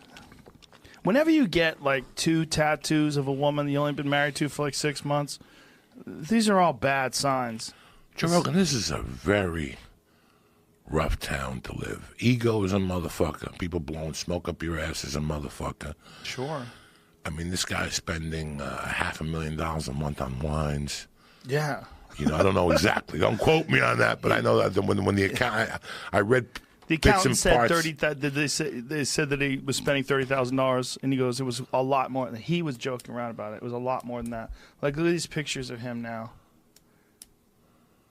Stay humble or be humbled. He's wearing a shirt. Dude, you're 55 years old. Why the fuck would you wear that shirt? Well, who's walking around? Meanwhile, I got a Derek Lewis, my balls was hot shirt on. But look, these like fucking inspirational quotes you expect to see on some stripper's Instagram page. You're not supposed to be wearing those when you're Johnny Depp, okay? This is outrageous, Johnny Depp. Why are you wearing that on a shirt? And I heard that this last movie he did, mucho problemas. Mucho what? Problemas. A lot of problems. A lot of problems. What was the movie? The Tupac movie. Yeah, but it's on shelved, right? They're not putting it out. Is he the Is it on cop? shelf? Yeah, they're not putting it out. No. Or at least for right now, it's not coming out. Is he a cop? Yeah, I think he's the he cop. plays the cop that broke. I forget the. That's a good book. Yeah. The whatever. I forget. I have it at the house. He plays the cop, and I heard that there was a lot of little that, and the word got out. That's it. Well, you know, Johnny Depp at one point in time, when he had done that movie Dead Man, do you remember Dead Man? No. Interesting movie. It was a weird black and white movie about a guy who was riding a fucking train across the West. He was talking in an interview about how he wants to do interesting projects. He goes, I'll never be Blockbuster Boy. But then he became Blockbuster Boy. Oh, but he's badass in Pirates of the Caribbean. Oh, look, he's fucking... I don't give a fuck what anybody says. Phenomenal. I love him. Phenomenal. He's the really chick good. is good. I love him. He's a great actor. They cut him loose. He made a ton of money for them. They did 5 fucking movies. But, you know, he's boys with Stanhope. Right, And right. essentially, Johnny Depp... Oh, these fucking motherfuckers with their... Everybody thinks you're going to spend money on their website. Guess what? We're not. We're not paying to read your fucking website. We're not.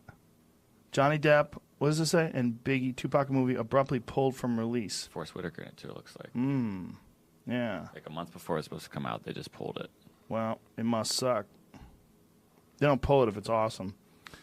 But the point is, you know, Stanhope's boys with him, and he's like, he said that once he did those Pirates movies, he couldn't go anywhere. It was over.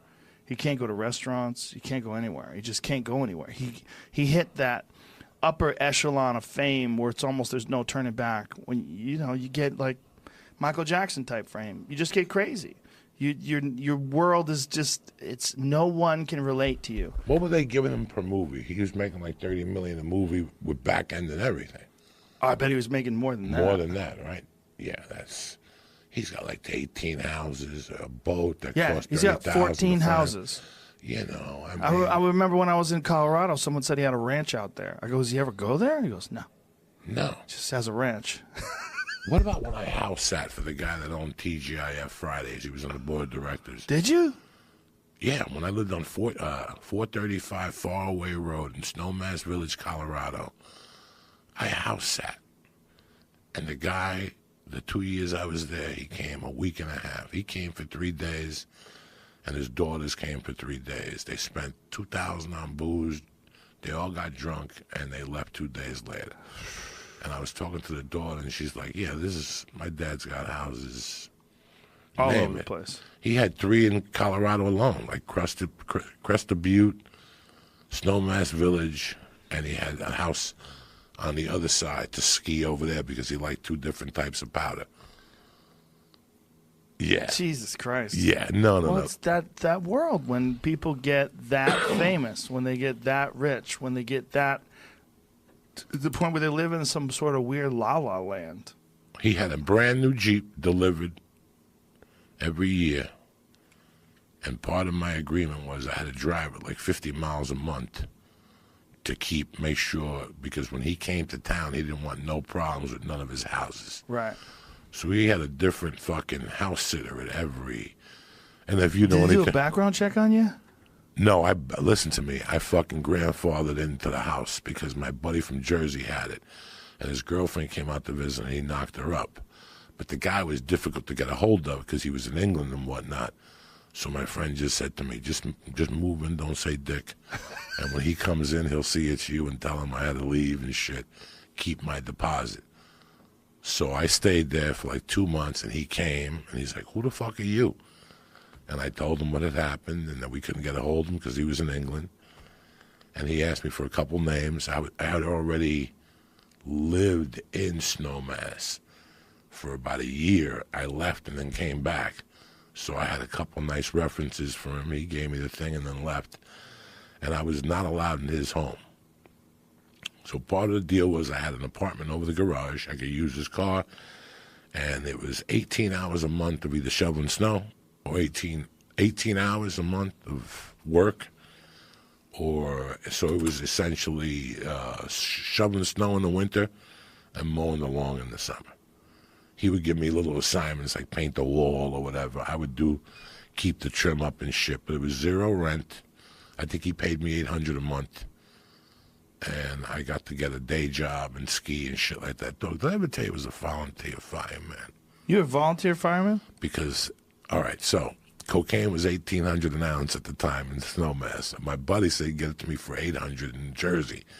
So I would go back and forth, and I was making all this dough on it. The people found out. The guy that they blew up, they put a pipe bomb in this guy's car, and they blew him up. His name was Stephen Graybo. He left a big gap in this fucking drug place. So I was... Did they kill him? Oh, yeah, they killed this poor bastard. In Colorado? In Aspen, 36 days before he was to stand trial. They could never get him for cocaine. He was making $6 million every 6 weeks. I spoke about this on here. $6 million every 6 weeks. In 1984. They arrested him the first time in 83. They brought him to Denver. They found $9 million altogether cash. Then in 84 was when he went. Every night he'd work out. He was a good-looking dude that kept in shape. He had 20 different cars. And every night he'd give the guy at the door $5 to start the car. The night the guy took the night off, he started his own car. They put a pipe bomb in his car and blew him up. Whoa. He lived. He made it all the way to the hospital. But something went so deep up his ass that he had just bled to death. So it left this gap. So this guy approached him, and then he's like, man, these people are mad at you. They want to do business with you. You're cutting them out. So I had to talk to them, and they said, listen, for you to buy, we never do a face-to-face. So they have an Aspen Club, and they have a place called see if the Aspen Club is still, in those days, these places were $1,000 a month to walk in.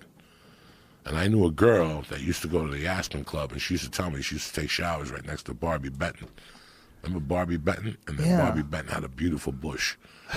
She would tell me every night, Barbie Benton's got a beautiful fucking bush. It's perfect.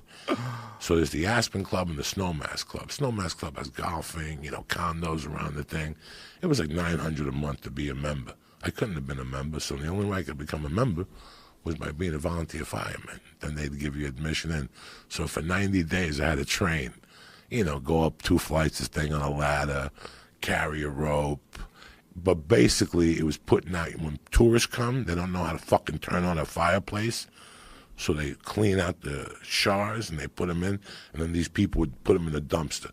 So 10 out of 10, all you're doing is dumpster fires. That's all you're doing. But you got access to the Snowmass Club.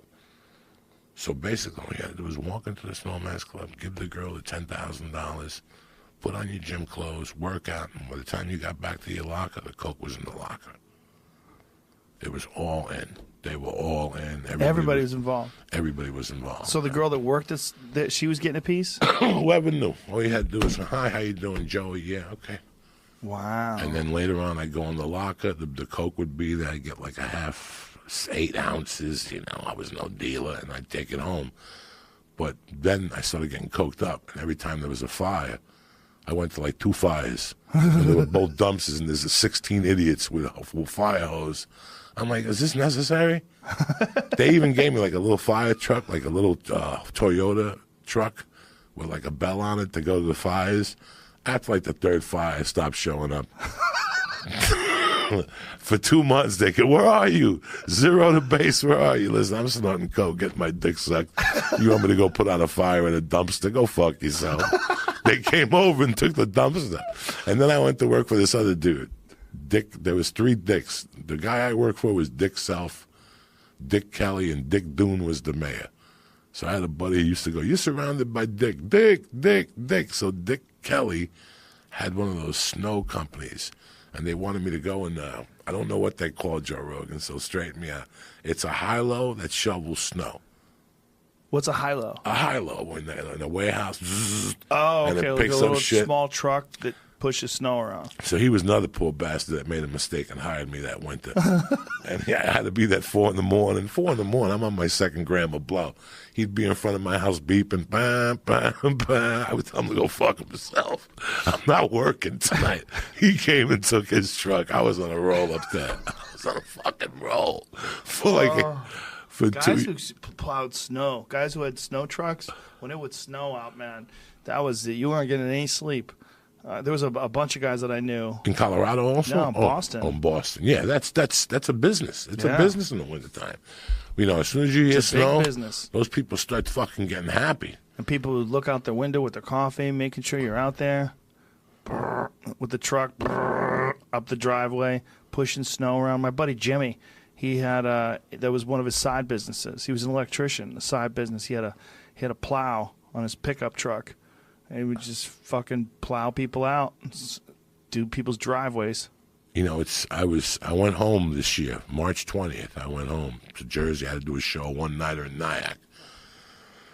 And me and Ari hooked up in the city. We ate an edible. We walked around the city in the snow. It just started to snow, you know. And by the time I got up the next morning, it snowed like a foot. I'd never seen anything like that. Like when I was a kid in Jersey, if it snowed, that shit was there. Like that shit stayed for 4 days. There was no school. Stacked up on the side of the road. On the sidewalk. Now, dirty snow. Bro, my town won't let a fucking ounce of snow land. Not an inch. Really? They're fucking tremendous. That night, the roads were clean. The East Coast. I'll never forget how, when I left Jersey in '83, like if it snowed, like let's say if it snowed, and I had to take the bus up here, I would just call you and say, Joe, it's snowing. And you'd expect me at 11. And, you know, everything was late. Whenever it snowed in Jersey, here's this big metropolitan area, New York City, and it snowed and it crippled the city. They didn't know how to handle it. Yeah. Newspapers wouldn't come. People get pissed off. The New York Post. And I remember moving to Snowmass and getting a job at Aspen Electric. And that meant I had to get on the bus in Snowmass, go to the bottom of the hill, transfer, and shoot the bus to Snowmass. I did this, and I remember the first time I woke up one day, and, you know, in Colorado, you wake up one morning, there's 12 inches, it's just another day. Just another day. And I remember in 1983, they couldn't fucking clean up New York. But I'll never forget that morning, waking up in Aspen like at 6:30 in Snowmass and going, they're not going to expect me till about 10. And I walked in there at 10, the people were like, where the fuck have you been? And I'm like, it snowed out, the buses are running late. And they go, everybody else here came on the bus, and they all got here on time. They fucking busted me right out. Like, Colorado was that far ahead of the game. Well, they're just so used to it. They were so, but, like, here I was living in this big metropolitan city. Right. That 4 inches crippled. In Colorado, did they throw down salt? They throw down something, yes. They throw down something because when you wash your car in Colorado, they push to do the underwater carriage, the prevention, because rust travels fast in Colorado. In Boston, too, that's salt. Salt they put on the road. Salt puts on them. But you'd buy old cars, and in the fenders, you know, in the back of the fenders, like at the corner, that's where the salt would pile up, and you'd always have rust there. You'd always have, like, these big pockets of rust in the corner. Of, like, is that from rock salt? Mm-hmm. Yeah. That's why California cars, everybody always wanted a rust-free California car. If you were buying a muscle car, like an older, you know, hot rod, you'd find a rust-free California car. Oh, California, don't have any salt. The big thing was salt. Destroy cars. Destroy the frame. Destroy everything. That's salt. Get up in there and just sit there and just rot away the metal. You got to take the metal, buff it out, edge it out, and then you would have to spray Rust-Oleum on it. And then you would have to, because I would see the guys in Colorado, how they would fix the cars. And they would take like a missing bumper, cut it strategically, weld it in, and then you buffed that in, you colored, you buffed. Yep. You kept putting primer on it, and that's how they got the rust out of all those cars in Colorado. Well, I forgot about Jersey. A lot of body work, man. A lot of East Coast cars had a tremendous amount of body work. If you wanted a constant job fixing cars, body work was always good. Not just because of accidents, but also just because of rust work. Now, is the rust a product of the humidity also? On the East Coast? Because Colorado wasn't that humid, and I see a little bit of rust from that. Yeah, Colorado, you're getting it from moisture. You're getting it from salt, I'm sure, if they salt the roads. But the East Coast, you're definitely getting more. You know, there's a variety of factors that cause cars to rust out, older cars. But if you can find an old, rust-free car, you know, that is like, that's what everybody wants. You know, you find a 1968 Camaro that's rust-free, like, whoa. You know, it's a beautiful thing about Corvettes. They didn't rust. They were made out of fiberglass. So you get an old Corvette, most of the bodies were pretty good if it wasn't cracked. It wasn't damaged because they didn't rust. I remember cutting myself on one of those fiberglass Corvettes one time. My leg or something, I ran past them. This is the 70s, right? They had them in the 70s? Yeah, the 70s. My 65's fiberglass. My 65 Corvette, that thing's fiberglass. Why did they fiberglass them? To make it lighter? Lighter, right. And because they can make cooler shapes. If you look at a 1965 Corvette, that shape is fantastic. Let me look at it. Pull up mine. I think I have an idea how it looks like. It looks like a Sportster. Yeah. That's the one, the 65. The fenders have curves to them. Everything has curves. It's like such a curvy car. And if you had to do that all by banging out metal, and there's mine. Like, Yeah, look at the right, fucking right. humps and the curves in that thing. Just the fenders alone. Like, there's so much. That's when I had my gross old wheels. Ugh. I got rid of those stupid wheels. But the shape of those things, man. I mean, they could do that with metal, but there's so many complicated curves to it. Just the curve of the door to the fender, the back fender, and Now, you're a fan of the car. Oh, I love How that does car. this car compare as a drive? That's not a real. I mean, if you drove a regular 1965 Corvette, they're sloppy. Their suspension's sloppy. The brakes are dog shit. Oh, this one here? That thing's not a regular. That thing's what's called a resto mod. So what that is a 1965 Corvette, but it has a 2007 Corvette engine in it that's supercharged, and then it has an entirely modern suspension. Everything is modern. Coilovers, modern brakes, big-ass Corvette brakes, big fucking fat wide tires with sticky rubber on them. That thing doesn't handle anything like an old car. That thing handles like a new car, as much as you can get a car like that to handle like a new car. How much do you drive it? I drive that fucker all the time. I take it to the store all the time. You ever seen me take that thing to the store? You should go for a ride with me. It's so fun. I don't think I'd fit in one of those fucking He's things. fitting They were made for more people. You'd fit. In 65, they're the fucking things, you know. No. You'd fit in that Remember when thing. Tony Soprano trying to get in Johnny Sack's, what's the Italian car line? Lamborghini? Oh, did he have Ferrari or Lamborghini? Ferrari or Maserati? something. Maserati, I don't remember. Yeah. And he couldn't fit in He it. couldn't fit in it and shit. They didn't make those for skinny Italians. That fucking...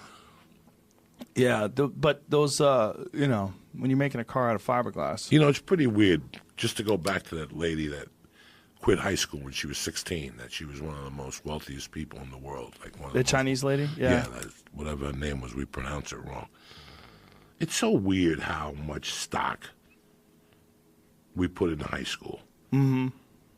How much stock is really in high school? Like, right now you have children. I don't know about high school. Like, I don't know. I don't know about high school still. And I don't know. I've met so many people who have quit high school that have done better with their lives. I thought when I quit high school, I was done. I was fucking done. That was one of the worst points in my life. I remember I was going to get a tattoo. I wanted to get like an Ozzy Osbourne has Ozzy on his fingers. I was going to get Coco on both fingers. C-O-C-O. And I remember walking up there that day and going, you know what, bro? So wait a second. I'm going to get an Ozzy, a Coco tattoo on my fingers, and I'm going to quit high school? Like, what am going to be my chances of really doing anything? Like, I already quit high school, and now I'm going to put tattoos on my fingers. I'm never going to do anything with my life. That's why I chickened out from tattoos, you know. Because you're afraid you're going to be a loser? In 1982, a tattoo was not a work of art. A tattoo was you went to jail. Yeah. You killed somebody. Oh, See? hey, But he had that in my 69. fucking name. He's had that in 69. Yeah. He was cooler than fuck. He was Ozzy Osbourne. I wasn't no Ozzy Osbourne. Right. I was just some fucking drugged out criminal. Yeah. But I knew that if I quit high school and put C-O-C-O, I was doomed for life. Like on both hands, I was going to be doomed. This is a true story, bro. Like I remember believe still you. walking to the tattoo place. It was in Cliffside Park. And how much weight they put on high school. And like I quit high school my junior year. Was I good at it? Yes, I was very good at it. I was very good at school. I just had to quit school because of necessity. I had no parents. You know, I had to quit fucking high school, you know. And it's so weird how many people over the years I've read. And the only reason why I got my GED, let me tell you something. I refused to get my GED. Because if I would have failed my GED, I would have killed myself. Like if you quit high school and then fail your GED, you're really doomed for life. I didn't even want to know about the GED thing. But when I got arrested, you got to have a GED because you get an extra point to your sentence thing. Like this is a variable that adds to you not going to prison for that long. So if you get arrested and you don't have a GED and you're not working at the time of your arrest, this all counts towards your sentencing guidelines. So the only reason why I took that GED fucking thing, because I was petrified of taking it, Joe Rogan. Because once you fail your GED, there ain't no coming back. So I got tattoo on my fingers. I fucking quit high school, and I fucking failed the first GED thing. Like, I would have died. Like, I studied hard for my GED. I bought the fucking thing. I took a night class with a bunch of people who didn't speak English. I studied hard. I passed my GED with flying colors. But it's so weird how they put such a stress on it when I was growing up. And I know tons of kids that sophomore year said, my father owns a fucking mechanic garage, or we have a fruit company, or my father's in the stock market, he's getting me a job. And I know these kids saying they're doing fine. I just saw one in West Palm Beach that he was one of the first guys to quit school. And I was like worried about him. Like, ugh, how the fuck do you quit school? He's doing fine. He's rich as fuck now. Well, quitting an education, like quitting learning, is what's really scary. Quitting school. The problem with school is like standardized education, right? The education that they would like you to get is you go through school, you get out of high school, you go to a good college, you get a degree, and then you go to graduate school, and then you're a real success. But there's a lot of people that did that there was no job for them. They have graduate degrees and they're not doing well, and it's not a guarantee, and especially in this weird fucking economy.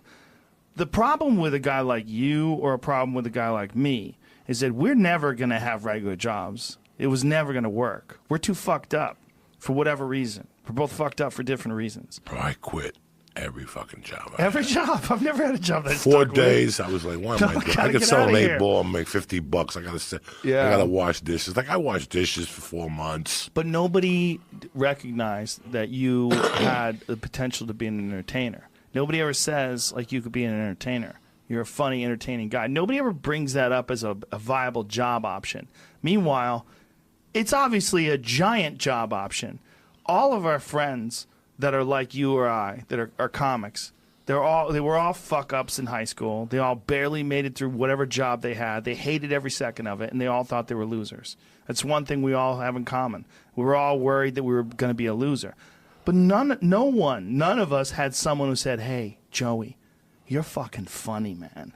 You could be a comic. Try being a comic. Go to an open mic night. Give it a shot. You know how much comics make a weekend? A comic headline at a club in the weekend might make $1,500. You'd be like, what? $1,500 for telling jokes? Like, yeah, $1,500. And you'd be like, that is crazy. And you talk about what regular people are making, busting their ass all week. You could just show up on a Friday, do 2 shows on a Friday, 2 shows on a Saturday, 1 show on Sunday. You'd make $1,500. You'd get home, and a lot of times it was cash. You would be like, how do I do this job? Well, you got to start off as an open mic night. You got to become an apprentice. It's so weird how I could look you in the face and tell you something I knew my freshman year in high school. You ready? Yeah. I knew one thing for sure. What? I did not want a day job. No job. Me too. No. Yeah. I didn't say that. I wanted a job. But not a job where you sit in an office. No. There was no day job in my future. I was either going to be a bartender, a waiter. I was going to work in a warehouse. Like there was a company, White Rose in Secaucus. It was a frozen warehouse where you just got lobster tails and shit, and you had to wear like bundled up. They paid you $22 an hour. Yeah. They gave you $1,000 every 90 days to buy clothing. Like, I was set to do that. I had no problem with working 9 to 6. I knew one thing about my life, that I was not taking a day job, because the people I grew up around, my mother did not have a day job. My mother went, opened the bar at 9, set the bar up, beer, boom, and by 10:30 she was in Harlem picking up this, going to a Met game, eating Chinese food. She didn't go back till 7 o'clock at night. Then she worked till 3. I had no problem with working. My first big job was bartending from 5 to 1 in Manhattan. I just knew that my days were mine. I liked that. I wanted to be opposite everybody else. I wanted you to leave the fucking house when I walked in. I'm going to make my own eggs. I'm going to smoke a joint. I'm going to watch TV for an hour, sleep till 2, get up, lift weights. Independence. That's what I want. Yeah. I did not want a day job. Some people want the opposite. Some people's personalities, that they want to go somewhere where someone tells them what to do. They want to sit in a very safe, structured environment and do boring shit. There's a company in my town named APA, Anthony Imperatore. When I was a kid, APA fed everybody. The deal was you went down there, 1982, let's say. It was $17.50 an hour. So you shaped. Did you ever shape? What's that mean? Shape is you just go down there and they look at you like Marlon Brando, and on the waterfront, you stand there like a fucking moron, and they come up to you. We need 6 people tonight. You look pretty strong. You. And there's 30 people against the wall. They call it shape? Shape up work. You got to go sign up at the hall. So if you're a longshoreman, all that shit, if you don't have work, you go do shape up work. So you just go down there and wait for your badge number to be called, and then they give you work. So I used to work at APA as a shape guy. So you go down to APA, right? And the first night Joe Rogan picks me, he sees I'm a fucking mule. I'm a mule. Like, you ain't going to break me. The shift started at 7, and it went till 6. But sometimes at 6, a load of fucking Volkswagen engines came in.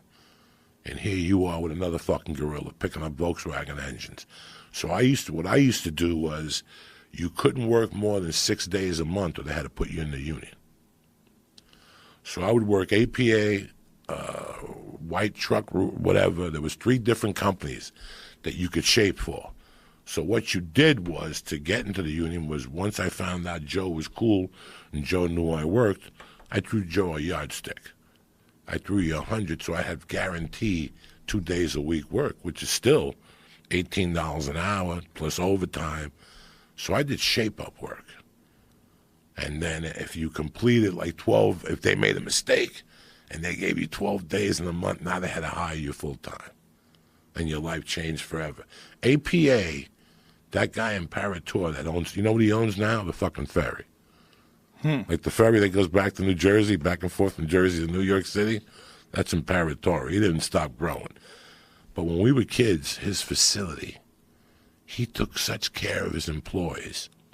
His gym, when the New York Nets went from Long Island to New Jersey, that's where they practiced the first year. That's how good in the 70s his gym was. Like, if you loaded trucks, you were allowed to use that gym. He already had shit that nobody had. He had fiberglass backboards. He had water weights. He had shit that nobody had, like, at that time. Wow. But my point being that was what I had in high school. That I could do shape-up work. And I could still make a living. And eventually somebody was going to hire me. I was going to work like a fucking mule, but I'd still be making, $1,500 a week when you're in 1980, which wasn't bad. That's a lot of money back then. Which wasn't bad. Those are the guys that buy the boats and they go to Atlantic City and they wear white shoes on the weekends. No they socks. make more than everybody else, because you'd made great money down there. Yeah. So you shape. You could also do that as a longshoreman. You go down to Newark and stay there, and then after 15 days they pick you up in the union.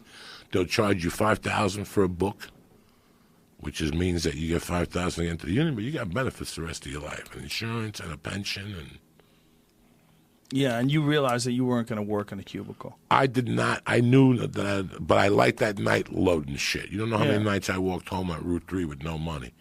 How many days after loading a truck all night, walking home on Route 3, because I didn't have enough money for the bus. I just had enough money for, like, breakfast. And I would walk up and get breakfast at a diner, and I'd go wherever I was sleeping and fucking go to sleep. I didn't know anything. Comedy didn't come into my radar till a month before I went to prison. A month before I got locked up, a month before I got arrested for the crime, never mind prison. There was a salesman they hired, and we did not get along, me and him as a car salesman.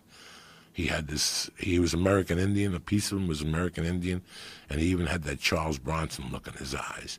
And one day, me and him got into a beef over a customer. He said the customer's was his and it was mine, and me and him banged it up face to face, and they had to break us up. But about a week later, I was on the point. That means you're outside waiting for a customer to try to get a customer on point. And he came out and he goes, "Man, listen, I don't know what happened between us." His name was Brent. I'll never forget that man. If I was 25, he was about 40-something, 44, 45. And I had a fucking, I was doing drugs, and I had the tough guy mentality, and I banged, and I would never raise my hand to somebody old. I don't know why I went after him that day. But he came up to me, he put out his hand, he goes, listen, man, I don't know nothing about nothing. But he goes, you know what I was doing for the last 20 years, right? And I go, no, I don't know anything about it. He goes, I was the entertainment coordinator for a casino in Las Vegas. And he goes, I don't know, man, you make me fucking laugh. And I remember shaking his hand going, thank you. Get the fuck away from me. I make you laugh. What are you, stupid? And he was telling me how I had a career in comedy, and I was listening to him. He said, you should really give it a try. I'm like, you're fucking crazy, stand-up comedy. I like Freddie Prinze, I like David Brenner, I love Richard Pryor, but I'm a fucking criminal. I can't do this shit. Not a month, and then I got arrested, and then when I came out, I didn't think about it, and then when I fucking came out for reals, there was a guy that lives in Pismo Beach now. And he used to talk to me about it. He goes, you ever consider stand-up comedy? And I go, come on, dog. Leave me the fuck alone. I'm a drug addict. Fucking stand-up comedy. I didn't know stand-up comedy was about work. I thought that Joe Rogan just called the comedy store and said, have a camera there in 10 minutes. I'm going to be down and you tape an hour. I didn't know that you had to work 18 months to get an hour of material. If you're lucky, that's good. What I thought. That's how fucking off I was. Yeah. I just thought that when I saw John Leguizamo, that he just went down there. That he just went down there and did an hour. That's what I thought for all that time. A lot of people have weird perceptions of it. But, you know, the thing about it is that it's a possibility, and no one ever says that it's a possibility. It's not an easy possibility, but it's an option. But being a fucking physician is not an easy possibility either. But if you tell someone you want to be a doctor, they don't look at you like you're crazy. The amount of work is probably pretty similar. There's a lot of work involved in being a doctor. But it's a path that's been taken by many people. It's clearly established. You go through school, you go through medical school, you go through your residency. There's all these different steps that you have to take that everybody's really aware of. With a stand-up comedy career, no one who's, other than the people that have done it, no one knows what it is. You and I both know that in order to be, you know, say a physicist, you have to go through a certain amount of education. We you know, if you had, Tim's son, he's really smart. He wants to work for, SpaceX. Wants to build rocket ships. Like, oh, okay, that's a possibility. You can do that. You're really smart. You go to school. You get a good education. You follow through. You eventually, there's a path there. With comedy, like, no one knows that path other than people like you or I. People that have actually done that path and make a living doing it, we know it. But for everybody on the outside, it's like, what is that? And sometimes you need someone to come along and tell you. Like the guy who you were working with. For me, it was my friend Steve, Dr. Steve Graham. He was my friend when I was, he was telling me this when I was like 19. He's like, you're really funny. Like, you should be a comedian. I was like, I'm funny to you. I'm like, other people are going to think I'm an asshole. That's all I was thinking. Was that I wasn't big on public speaking. What got me into public speaking, honestly, what helped me was teaching.